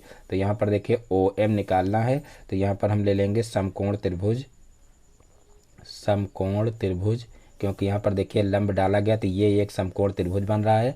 तो समकोण त्रिभुज ओ एम ए में क्या करेंगे, पाइथागोरस प्रमेय लगा देंगे, पाइथागोरस प्रमेय से, पाइथागोरस प्रमेय से। तो देखिए पाइथागोरस प्रमेय लगा देंगे। तो यहाँ पर देखिए ये लंब भुजा है, यहाँ पर देखिए ये 90 डिग्री का कोण बनेगा, तो ये कर्ण भुजा हो जाएगी, यानी कि यहाँ पर हो जाएगा ओ ए का स्क्वायर बराबर हो जाएगा ओ एम स्क्वायर और प्लस हो जाएगा ए एम स्क्वायर। इस तरीके से ओ एम निकाल लेंगे, क्योंकि ओ एम निकालना है। तो यहाँ पर देखिए ओ ए स्क्वायर का मतलब यहाँ पर हो जाएगा 10 का स्क्वायर, और फिर ओ एम स्क्वायर हमको निकालना है तो इसको ऐसे ही रहने देंगे, और फिर ए एम स्क्वायर निकाल चुके हैं यहाँ पर देखिए ए एम, तो इसकी जगह पर 8 रख देंगे तो 8 का स्क्वायर हो जाएगा। तो यहाँ पर देखिए 10 का स्क्वायर करेंगे तो 10 दहम्मा 100 हो जाएगा, और फिर यहाँ पर ओ एम स्क्वायर कर देंगे, और फिर यहाँ पर 8 का स्क्वायर करेंगे तो 8 अठाई 64 हो जाएगा। अब यहाँ से देखिए ओ एम स्क्वायर को एक तरफ रखेंगे, अब यहाँ पर 100 में से 64 को माइनस कर लेंगे, क्योंकि ये 64 उधर जाएगा तो माइनस में हो जाएगा। और फिर यहाँ पर देखिए जो है 100 में से 64 को माइनस करेंगे तो आ जाएगा 36, और इस प्रकार से यहाँ पर देखिए साइड में क्या करेंगे, ओ एम निकाल लेंगे। तो देखिए ओ एम बराबर हो जाएगा √36, और फिर यहाँ पर हो जाएगा ओ एम बराबर देखिए 36 का वर्गमूल निकाल लेंगे तो देखिए कितना आ जाएगा, 6 आ जाएगा। तो इस प्रकार से देखिए ओ एम ही हमें निकालना था, तो ओ एम बराबर कितना आ गया, 6 सेंटीमीटर। तो इस प्रकार से केंद्र से जीवा की दूरी निकाल आएगी। तो इस प्रकार से ये क्वेश्चन भी आसानी से हल हो जाएगा। अब देखते हैं नेक्स्ट क्वेश्चन। तो देखिए नेक्स्ट क्वेश्चन है, पार्श्व चित्र में एक वृत्त के अंतर्गत एक चक्रीय चतुर्भुज ABCD है। पार्श्व चित्र में एक वृत्त के अंतर्गत एक चक्रीय चतुर्भुज ABCD है। विकर्ण AC और BD खींचे गए हैं। यदि कोण ACD बराबर 52 डिग्री तथा कोण BAC बराबर 48 डिग्री तो कोण ADC ज्ञात कीजिए। ये क्वेश्चन भी देख लीजिए, 2017 में पूछा गया है। इस क्वेश्चन में भी आप लोगों को जो है चित्र दिया रहेगा। तो सबसे पहले हम चित्र बना लेते हैं। तो देखिए यहाँ पर कहा गया कि पार्श्व चित्र में एक वृत्त के अंतर्गत एक चक्रीय चतुर्भुज ABCD दिया हुआ है। तो यहाँ पर देखिए एक सबसे पहले हम क्या करेंगे, वृत्त बना लेंगे, और उसके बाद फिर वृत्त के अंतर्गत एक जो है चक्रीय चतुर्भुज ABCD दिया हुआ है। तो इस तरीके से ये चक्रीय चतुर्भुज बना लेंगे, और इसका नाम रख देंगे ABC और D। और उसके बाद फिर देखिए क्या कहा गया है कि विकर्ण AC और BD खींचे गए हैं। तो विकर्ण इस तरीके से ये AC हो जाएगा और ये BD हो जाएगा। तो इस तरीके से विकर्ण खींचे गए हैं। और फिर कहा गया है कि यदि कोण ACD, यदि कोण ACD, यहाँ पर देखिए ACD 52 डिग्री दिया हुआ है, सॉरी यहाँ पर देखिए ACD नहीं दिया हुआ, ACB दिया हुआ है। तो यहाँ पर देखिए ACB कर लीजिए, यानी कि यहाँ पर ACB कोण दिया हुआ है। तो देखिए ACB कितना दिया हुआ है, 52 डिग्री। तो यहाँ पर देखिए 52 डिग्री लिख लेंगे। और फिर देखिए दिया हुआ है कोण BAC, यानी कि कोण BAC ये वाला कोण दिया हुआ है 48 डिग्री। ये दो कोण दिए हुए हैं, और कोण ADC ज्ञात करना है। ADC, यानी कि ये पूरा कोण यहाँ से यहाँ तक ये पूरा कोण ज्ञात करना है। और जो है बस सिर्फ यही एक कोण ज्ञात करना है। तो देखिए हम क्या करेंगे, सबसे पहले हम ये कोण निकाल लेंगे, क्योंकि यहाँ पर देखिए ये एक त्रिभुज बन रहा है। तो यहाँ पर लिखेंगे त्रिभुज ABC में, त्रिभुज ABC में देखिए कोण A प्लस कोण B और प्लस कोण C बराबर हो जाएगा 180 डिग्री, क्योंकि किसी भी त्रिभुज के तीनों अंतः कोणों का योग 180 डिग्री के बराबर होता है। तो इस प्रकार से जो है कोण A प्लस कोण B प्लस कोण C बराबर 180 डिग्री कर सकते हैं। अब यहाँ पर देखिए कोण A दिया हुआ है 48 डिग्री और कोण B हमको निकालना है, और कोण C दिया हुआ है 52 डिग्री और बराबर हो जाएगा 180 डिग्री। अब यहाँ पर देखिए 48 और 52 को जोड़ लेंगे, तो यहाँ पर देखिए कोण B बराबर हो जाएगा 180 डिग्री और माइनस यहाँ पर देखिए 48 और 52 को जोड़ेंगे तो ये हो जाएगा 100, और 100 इधर जाएगा तो माइनस में हो जाएगा। तो इस प्रकार से यहाँ पर माइनस में कर लेते हैं, 180 माइनस 100 हो जाएगा। अब कोण B बराबर हो जाएगा, देखिए यहाँ पर 180 में से 100 को घटाएंगे तो यहाँ पर आ जाएगा 80 डिग्री, यानी कि ये कोण हमारा आ जाएगा 80 डिग्री। अब जो है क्या करेंगे, यहाँ पर एक कंडीशन लिखेंगे कि चक्रीय चतुर्भुज के सम्मुख कोणों का योग 180 डिग्री होता है। चक्रीय चतुर्भुज के सम्मुख कोणों का योग, सम्मुख कोणों का योग बराबर 180 डिग्री होता है। ये प्रमेय लिख लेंगे, और ये प्रमेय लिख करके यहाँ पर देखिए कोण B प्लस कोण D, कोण B प्लस कोण D बराबर कितना हो जाएगा, 180 डिग्री हो जाएगा। अब कोण B देखिए हम ऑलरेडी निकाल चुके हैं 80 डिग्री, और यहाँ पर कोण D निकालना है, तो इसको ऐसे ही रखा रहने देंगे। अब कोण D बराबर हो जाएगा, देखिए ये 80 उधर पक्षांतर कर लेंगे तो यहाँ पर हो जाएगा 180 डिग्री माइनस हो जाएगा 80 डिग्री। अब देखिए 180 में से 80 को माइनस करेंगे तो यहाँ पर आ जाएगा 100 डिग्री। तो इस प्रकार से कोण D कितना हो जाएगा, 100 डिग्री हो जाएगा। देखिए ये क्वेश्चन जो है वो पवन की सीरीज में गलत दिया हुआ है, तो इसको आप लोग यहाँ से अच्छे से सीख लीजिए, क्योंकि सीरीज में बिल्कुल ही गलत क्वेश्चन दिया हुआ है। तो आप लोग वहाँ से इसको तैयार ना करना, और इम्पॉर्टेंट क्वेश्चन है क्योंकि 2017 में पूछा भी गया है, तो ये सीरीज में गलत लगा हुआ, ये आप लोग ध्यान रखना। तो यहाँ पर देखिए कोण D जो है वो कितना आ जाएगा, 100 डिग्री आ जाएगा। अब देखते हैं नेक्स्ट क्वेश्चन। तो देखिए नेक्स्ट क्वेश्चन है, एक धातु की ठोस आयताकार सिल्ली की माप 10 सेंटीमीटर गुणे 4 सेंटीमीटर गुणे 1.6 सेंटीमीटर है। इसे पिघलाकर एक ठोस घनाकार सिल्ली बनाई गई है।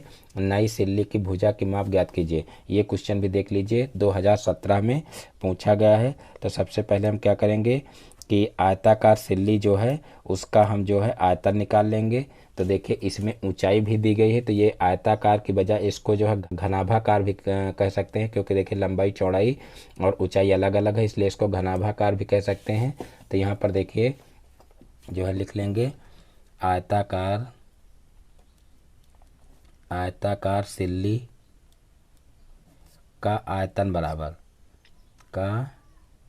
बराबर तो देखिए आयतन क्या हो जाएगा, लंबाई गुणे चौड़ाई गुणे ऊंचाई। तो यहाँ पर 10 गुणे 4 गुणे 1.6 हो जाएगा। अब यहाँ पर इनका गुणा कर लेंगे, तो देखिए 10 का गुणा 1.6 में करेंगे तो यहाँ पर देखिए 16 हो जाएगा पूरा, और फिर 16 का गुणा जो है 4 से करेंगे तो 16 चौको 64 हो जाएगा, यानी कि 64 घन सेंटीमीटर यहाँ पर जो है सिल्ली का आयतन आ जाएगा। अब देखिए हमको क्या करना है कि नई एक ठोस घनाकार सिल्ली बनाना है। तो यहाँ पर सिल्ली की एक भुजा ज्ञात करना है, तो यहाँ पर जो है हो जाएगा, देखिए यहाँ पर आयताकार लिखना था, तो यहाँ पर देखिए लिख लेंगे घनाकार सिल्ली की माप बराबर हो जाएगा आयताकार सिल्ली की माप। तो इस तरीके से ये दोनों बराबर हो जाएंगे। तो यहाँ पर देखिए घनाकार सिल्ली की माप जो है हमको निकालना है, तो यहाँ पर देखिए ये 64 हो जाएगी। और फिर जो है हमको क्या करना है, हमको जो है घनाकार सिल्ली की एक भुजा निकालना है। तो यहाँ पर देखिए घन का आयतन बराबर, देखिए जो माप आई है ये जो है आयतन है घन का। तो यहाँ पर देखिए घन का आयतन बराबर होता है, घन का आयतन बराबर होता है भुजा, भुजा क्यूब। तो यहाँ पर देखिए हमको एक भुजा निकालना है। तो एक भुजा निकालने के लिए भुजा बराबर क्या करेंगे, अंडर रूट आयतन, और यहाँ पर देखिए करड़े की घात 3 हो जाएगा, यानी कि आयतन का हमको क्या करना है, घनमूल निकालना है। तो यहाँ पर देखिए अंडर रूट के अंदर क्या हो जाएगा, 64 हो जाएगा, और यहाँ करड़े की घात 3 हो जाएगा, और 64 का घनमूल निकालेंगे तो कितना हो जाएगा, तो हो जाएगा 4 चौक 16, 16 चौको 64 होता है, यानी कि ये आ जाएगा 4। तो देखिए घन की जो एक भुजा है वो कितनी हो जाएगी, 4 सेंटीमीटर हो जाएगी। तो इस प्रकार से ये क्वेश्चन भी हल हो जाएगा। एक बार पुनः इस क्वेश्चन को देख लेते हैं। देखिए एक जो है आयताकार सिल्ली दी गई है और कहा गया है कि इसे पिघलाकर एक ठोस घनाकार सिल्ली बनाई जाती है। ये नई सिल्ली की भुजा की माप ज्ञात कीजिए। तो यहाँ पर देखिए जो आयताकार सिल्ली है उसको घनाभाकार भी कह सकते हैं, क्योंकि लंबाई चौड़ाई और ऊंचाई सभी दी हुई हैं, तो उसको घनाभाकार भी कह सकते हैं। तो यहाँ पर देखिए घनाभ के आयतन का फार्मूला लगा लेंगे, लंबाई गुणे चौड़ाई गुणे ऊंचाई, और उसकी सहायता से घनाभ का आयतन निकाल लेंगे। तो देखिए आयतन जो है इसका निकला है 64 घन सेंटीमीटर। और उसके बाद फिर देखिए जो है घन का आयतन जो, यानी कि घनाभ को जो पिघलाकर घन बनाया गया है, तो उस घन का जो आयतन है वो घनाभ के आयतन के बराबर होगा। तो वही यहाँ पर लिख लिए हैं, घनाकार सिल्ली की माप बराबर आयताकार सिल्ली की माप बराबर 64 हो जाएगा। अब जो है क्या करेंगे कि घन का आयतन बराबर फार्मूला होता है भुजा क्यूब, यानी कि अगर भुजा निकालना हो तो आयतन का जो है क्या करेंगे, घनमूल निकालेंगे। तो यहाँ पर आयतन का घनमूल निकाल लिया गया है 4 सेंटीमीटर। तो इस प्रकार से ये भुजा निकल आएगी। अब देखते हैं नेक्स्ट क्वेश्चन। तो देखिए नेक्स्ट क्वेश्चन है क्वेश्चन नंबर 10। एक आयताकार बाग की लंबाई उसकी चौड़ाई की 3 गुनी है। यदि बाग का क्षेत्रफल 243 वर्ग मीटर हो तो बाग की लंबाई ज्ञात कीजिए। ये क्वेश्चन भी देख लीजिए, 2019 में पूछा गया है। तो यहाँ पर देखिए आयताकार बाग है, तो यहाँ पर लिख लेंगे माना, देखिए कहा गया है कि लंबाई उसकी चौड़ाई की 3 गुनी है। तो यहाँ पर सबसे पहले हम चौड़ाई मान लेंगे, माना आयताकार बाग, माना आयताकार बाग की चौड़ाई बराबर, चौड़ाई बराबर x है। तो आयताकार बाग की लंबाई कितनी हो जाएगी, तो देखिए इसकी लंबाई कहा गया है कि चौड़ाई की 3 गुनी है। तो यहाँ पर ये हो जाएगी 3x। और अब लिख लेंगे प्रश्नानुसार, प्रश्नानुसार। तो देख लिए प्रश्न में क्या कहा गया है, प्रश्न में कहा गया है यदि बाग का क्षेत्रफल 243 वर्ग मीटर हो तो बाग की लंबाई ज्ञात कीजिए। तो देखिए बाग का क्षेत्रफल दिया गया है, तो यहाँ पर हम लिख लेंगे आयताकार बाग का क्षेत्रफल बराबर, आयताकार बाग का क्षेत्रफल बराबर, बाग का क्षेत्रफल बराबर तो हो जाएगा लंबाई गुणे चौड़ाई, लंबाई गुणे चौड़ाई। तो यहाँ पर देखिए आयताकार बाग का क्षेत्रफल 243 दिया हुआ है, और लंबाई देखिए यहाँ पर x कितनी दी हुई है, 3x। तो यहाँ पर 3x कर देंगे और गुणे x कर देंगे। अब यहाँ पर इन दोनों का गुणा करेंगे तो हो जाएगा 3x स्क्वायर, और इधर हो जाएगा 243, और फिर यहाँ पर देखिए x स्क्वायर को पक्षांतर कर लेंगे, और सारी यहाँ पर 3 को पक्षांतर कर लेंगे और x स्क्वायर को इधर ही रहने देंगे। तो यहाँ पर देखिए x स्क्वायर बराबर हो जाएगा 243/3। अब इसको देखिए सरल करेंगे तो यहाँ पर 3/24 हो जाएगा, और 3 एकम 3 हो जाएगा, यानी कि x स्क्वायर बराबर 81 हो जाएगा। अब यहाँ पर देखिए x बराबर क्या हो जाएगा, अंडर रूट 81 हो जाएगा, और x बराबर देखिए 9 9 81 होता है, यानी कि 81 का वर्गमूल कितना हो जाएगा, 9 हो जाएगा। तो यहाँ पर देखिए बाग की लंबाई कहा गया था ज्ञात करने के लिए, तो यहाँ पर लंबाई बराबर माने थे 3x। तो यहाँ पर देखिए 3 × 9 कर लेंगे तो 9 × 27, यानी कि 27 सेंटीमीटर इसकी जो लंबाई है वो हो जाएगी। तो इस प्रकार से देखिए सेंटीमीटर नहीं, जो है क्षेत्रफल इसका वर्ग मीटर में दिया हुआ था, तो यहाँ पर सेंटीमीटर नहीं मीटर लिखेंगे, तो इसकी लंबाई जो है 27 मीटर हो जाएगी। तो इस प्रकार से ये क्वेश्चन भी आसानी से हल हो जाएगा। अब देखते हैं नेक्स्ट क्वेश्चन। तो देखिए नेक्स्ट क्वेश्चन है क्वेश्चन नंबर 11। एक साइकिल का पहिया 77 सेंटीमीटर है फिर देखिए 10.242 किलोमीटर चलने में पहिया कितने चक्कर लगाएगा। यानी कि यहाँ पर साइकिल के पहिए का जो है क्या दिया हुआ है, एक साइकिल का पहिया 77 सेंटीमीटर है, यानी कि पूरा उसका क्या दिया हुआ है, व्यास दिया हुआ है। और फिर कहा गया है कि जो है देखिए यहाँ पर ये फुल स्टॉप है तो 10 पॉइंट नहीं होगा, ये जो है फुल स्टॉप लगा हुआ है। तो यहाँ पर देखिए कहा गया है 0.242 किलोमीटर चलने में पहिया कितने चक्कर लगाएगा। तो यहाँ पर देखिए यहाँ पर जो है डी दिया हुआ है, यानी कि पहिए का व्यास दिया हुआ 77 सेंटीमीटर। तो यहाँ से सबसे पहले हम क्या करेंगे, यहाँ पर इसकी त्रिज्या निकाल लेंगे। तो देखिए त्रिज्या आर बराबर होता है D/2।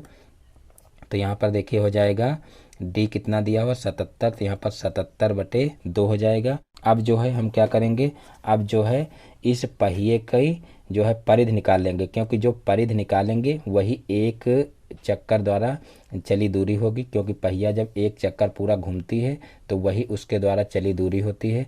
तो यहाँ पर जो है हम क्या करेंगे, उसकी परिधि निकाल लेंगे। तो देखिए पहिए की परिधि बराबर, पहिए की परिधि बराबर, तो देखिए परिधि का फार्मूला क्या होता है 2πr। तो यहाँ पर 2πr निकाल लेंगे। तो 2 इंटू पाई का मान क्या होता है 22/7। तो यहाँ पर 22/7 कर लेंगे और गुणे आर, आर देखिए कितना दिया हुआ 77/2 दिया हुआ है। अब यहाँ पर जो है 2 से 2 कैंसिल हो जाएगा और 7 से यहाँ पर 77 को कैंसिल कर लेंगे। तो यहाँ पर देखिए 7 एकम 7, 7 एकम 7 हो जाएगा। अब यहाँ पर देखिए इसका गुणा कर लेंगे तो 11 दूना 22, 22 का 2 हो जाएगा और फिर 11 दूना 22 और 22 2 24, यानी कि यहाँ पर 242 हो जाएगा। तो इस प्रकार से 242 सेंटीमीटर इसकी परिधि हो जाएगी, यानी कि जो परिधि आई है वही एक चक्कर द्वारा चली गई दूरी है। तो यहाँ पर अब हम क्या करेंगे, यहाँ पर देखिए ये सेंटीमीटर में दिया हुआ है और ये किलोमीटर में दिया गया है। तो सबसे पहले हम क्या करेंगे, इसको जो है सेंटीमीटर में चेंज करेंगे। तो यहाँ पर देखिए जो है 0.242 किलोमीटर दिया हुआ है, किलोमीटर। तो यहाँ पर किलोमीटर को अगर हमको मीटर में चेंज करना हो तो हम क्या करेंगे 1000 से जो है गुणा कर देंगे। तो यहाँ पर देखिए 0.242 इंटू कर देंगे 1000 और 1000 से जब गुणा करेंगे तो ये मीटर में चेंज हो जाएगा। तो इस प्रकार से अब जो है क्या करेंगे, अब जो है इसको जो है सेंटीमीटर में चेंज करेंगे। तो 1 मीटर में 100 सेंटीमीटर होते हैं, तो अगर हम 100 से इसका गुणा कर दें तो ये क्या हो जाएगा, ये सेंटीमीटर में चेंज हो जाएगा। तो यहाँ पर देखिए पहले इसका जो गुणा किए हैं यहाँ पर देखिए क्या आएगा, तो यहाँ पर आ जाएगा 242 मीटर। और अब 242 मीटर को क्या करेंगे, दो जो है सेंटीमीटर में चेंज कर लेंगे। तो 242 गुणे 100 कर देंगे तो ये हो जाएगा सेंटीमीटर में। तो सेंटीमीटर में कितना आ जाएगा 242 और फिर 00 आगे लगा देंगे। तो इस प्रकार से ये हो जाएगा सेंटीमीटर में। अब जो है हम क्या करेंगे कि देखिए ये जो है दूरी एक चक्कर द्वारा चली गई है, तो यहाँ पर लिख लेंगे चूँकि 242 सेंटीमीटर दूरी बराबर एक चक्कर हो जाएगा, यानी कि एक चक्कर में 242 सेंटीमीटर दूरी जो है पहिया तय करता है। तो यहाँ पर देखिए जो है इसलिए यहाँ पर हो जाएगा 242 सेंटीमीटर दूरी वो कितने चक्कर में तय करेगा। तो यहाँ पर देखिए ये कर देंगे 242 बटे हो जाएगा 242। तो इस तरीके से इसको भाग कर लेंगे। तो यहाँ पर देखिए 242 से 242 कट जाएगा और आगे 00 तो 00 लगा लेंगे। तो इस प्रकार से हो जाएगा देखिए 100 चक्कर, यानी कि जो है क्या हो जाएगा यहाँ पर 100 चक्कर पूरे होंगे। यानी कि कहा गया था कि 0.242 किलोमीटर चलने में पहिया कितने चक्कर लगाएगा।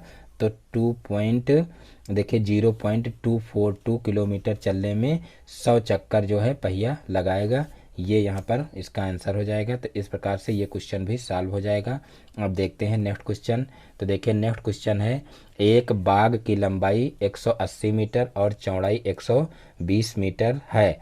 बाग के बीचों बीच एक दूसरे को समकोण पर काटते हुए 3 मीटर के 2 रास्ते हैं। रास्ते पर मिट्टी डलवाने का खर्च 12 रुपया प्रति वर्ग मीटर की दर से ज्ञात कीजिए। यानी कि यहाँ पर कहा गया है कि एक जो है एक बाग की लंबाई 180 मीटर और चौड़ाई 120 मीटर, यानी कि आयताकार बाग है और इसके बीचों बीच में एक 3 मीटर का चौड़ा रास्ता है और जो एक दूसरे को समकोण पर काटता है, और इस पर मिट्टी डलवाने का खर्चा जो है वो 12 रुपये प्रति वर्ग मीटर की दर से ज्ञात करना है। तो यहाँ पर सबसे पहले हम क्या करेंगे, इसका चित्र बना लेंगे। तो देखिए, मान लीजिए ये एक आयताकार बाग है, इस तरीके से ये एक आयताकार बाग है। इसको हम मान लेंगे ए बी, और ये हो जाएगा सी, और ये हो जाएगा डी। और कहा गया है कि इसके बीचों बीच में जो है एक 3 सेंटीमीटर चौड़ा 3.5 मीटर चौड़ा रास्ता है। तो इस तरीके से बीचों बीच में 3 मीटर चौड़ा रास्ता बना लेंगे और ये एक दूसरे को समकोण पर काटता है। तो यहाँ पर देखिए, जो ये भाग है ये भाग दोनों में पड़ेगा। तो इस तरीके से इसको छायांकित कर लेंगे। और अब जो है क्या करेंगे, अब इस रास्ते का क्षेत्रफल निकाल लेंगे। तो देखिए, बाग की जो लंबाई है वो दी हुई है 180 मीटर। तो यहाँ पर ये दूरी जो है 180 मीटर हो जाएगी। और फिर देखिए, बाग की जो चौड़ाई है वो कितनी दी हुई है, 120 मीटर। तो ये चौड़ाई 120 मीटर हो जाएगी। और जो ये रास्ता है ये 3 मीटर चौड़ा है, तो ये 3 मीटर हो जाएगी, यानी कि ये भी 3 मीटर हो जाएगी। तो इस प्रकार से अब हम क्या करेंगे कि जो लंबा वाला रास्ता है, यानी कि ये वाला रास्ता, इसका जो है सबसे पहले क्षेत्रफल निकाल लेंगे। तो यहाँ पर लिख लेंगे लंबे रास्ते का क्षेत्रफल बराबर लंबे रास्ते का क्षेत्रफल बराबर। तो देखिए, लंबे रास्ते का क्षेत्रफल क्या हो जाएगा, लंबाई गुणे चौड़ाई होता है। तो यहाँ पर देखिए, जो लंबाई है वो कितनी हो जाएगी, 180 हो जाएगी, और गुणे यहाँ पर देखिए चौड़ाई जो है वो रास्ते की कितनी है, 3 है। तो यहाँ पर गुणे 3 कर लेंगे। तो इस प्रकार से देखिए जो है 180 गुणे 3 हो जाएगा, और 180 गुणे 3 कितना हो जाएगा, 18 3 54 होता है। तो इस प्रकार से यहाँ पर देखिए 540 हो जाएगा, यानी कि इसका जो क्षेत्रफल है वो कितना हो जाएगा, 540 वर्ग मीटर। और उसके बाद फिर अब जो चौड़ा रास्ता है उसका क्षेत्रफल निकाल लेंगे। तो यहाँ पर देखिए, चौड़े रास्ते का क्षेत्रफल बराबर चौड़े रास्ते का क्षेत्रफल बराबर। तो देखिए, चौड़े रास्ते का क्षेत्रफल क्या हो जाएगा, तो देखिए चौड़ाई इसकी कितनी है, देखिए 120 है। तो यहाँ पर 120 गुणे देखिए रास्ते की चौड़ाई कितनी है, 3 है। तो यहाँ पर 120 गुणे 3 कर लेंगे। तो यहाँ पर देखिए 12 3 36 होता है। तो यहाँ पर हो जाएगा 360। तो इस प्रकार से देखिए, ये दोनों रास्तों का जो क्षेत्रफल वो निकल आया है। अब यहाँ पर जो कॉमन रास्ता है उसका भी क्षेत्रफल निकाल लेंगे। तो यहाँ पर देखिए, कॉमन रास्ते का क्षेत्रफल बराबर कॉमन रास्ते का क्षेत्रफल बराबर। तो देखिए, कॉमन रास्ता जो है वो वर्गाकार है, क्योंकि इसकी लंबाई और चौड़ाई दोनों बराबर है। तो यहाँ पर हो जाएगा देखिए भुजा स्क्वायर। तो यहाँ पर देखिए भुजा, इसकी एक भुजा कितनी है, 3 है। तो यहाँ पर 3 का स्क्वायर हो जाएगा, यानी कि 3 त्रिका 9 हो जाएगा, यानी कि 9 वर्ग मीटर जो है कॉमन रास्ते का क्षेत्रफल निकल आएगा। अब हम क्या करेंगे, अब संपूर्ण रास्ते का क्षेत्रफल हम निकाल लेंगे। तो देखिए, संपूर्ण रास्ते का क्षेत्रफल क्या हो जाएगा, यानी कि दोनों को जोड़ देंगे, संपूर्ण रास्ते का क्षेत्रफल बराबर।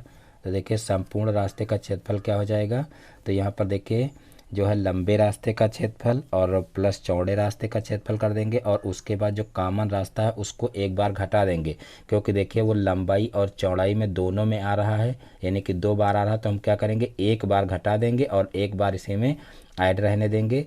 तो यहाँ पर देखिए, यहाँ पर लिख देंगे लंबा रास्ता